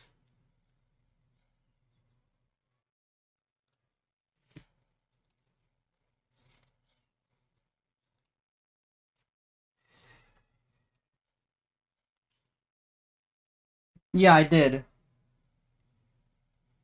Okay, that was the case. Then cancel, delete this.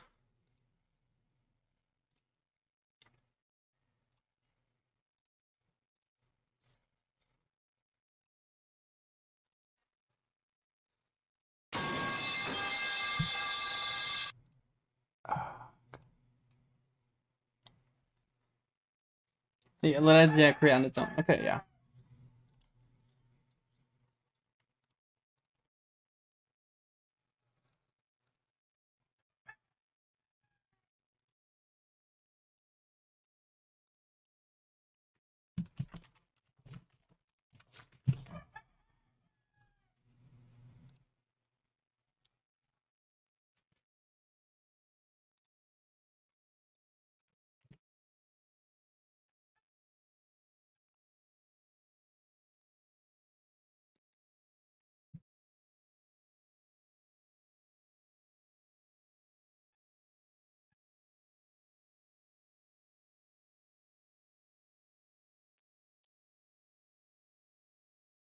Okay, I can hear it on my end,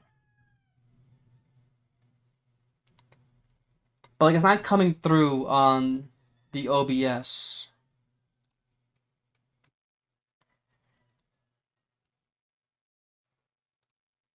Like this a browser source doesn't have any audio.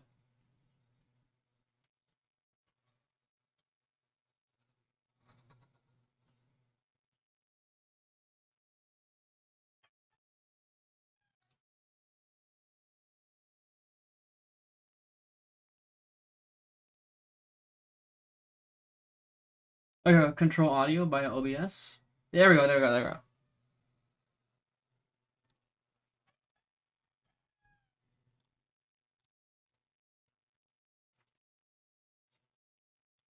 This is a test message.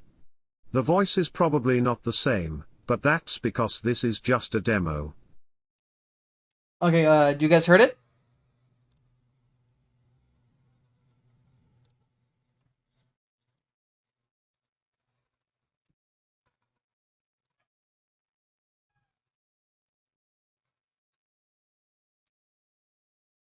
Okay. So, but I didn't hear that on my end.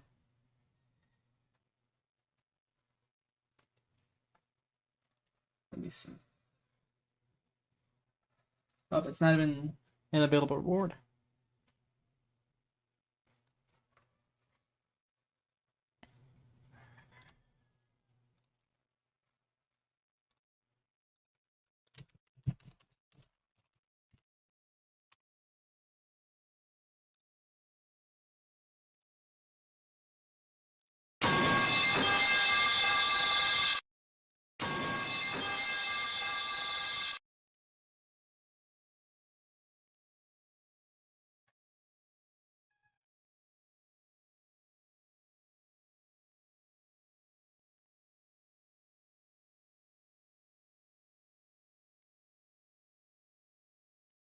Not here.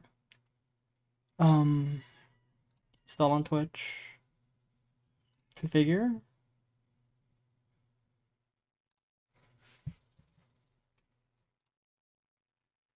Yeah, it's there.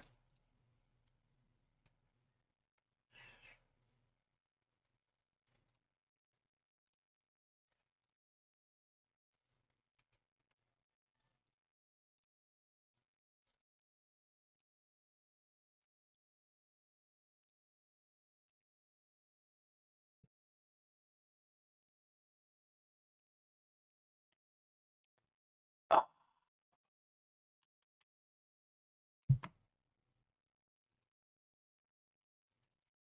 YouTube tutorial. Yeah, yeah. I got yeah. Definitely, I'll do this off stream.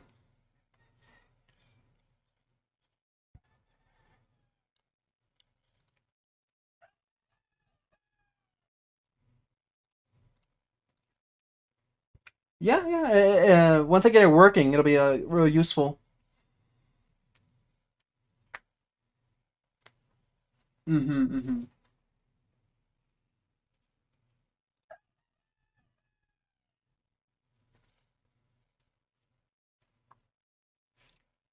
But for now, this emoji is me. Oh, look, it's in the corner, all small.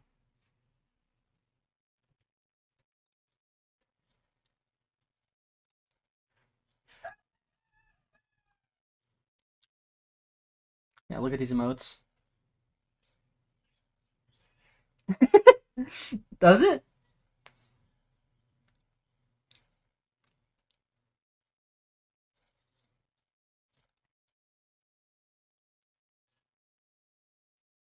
He's just crying and puking, and he has snot coming out of his nose.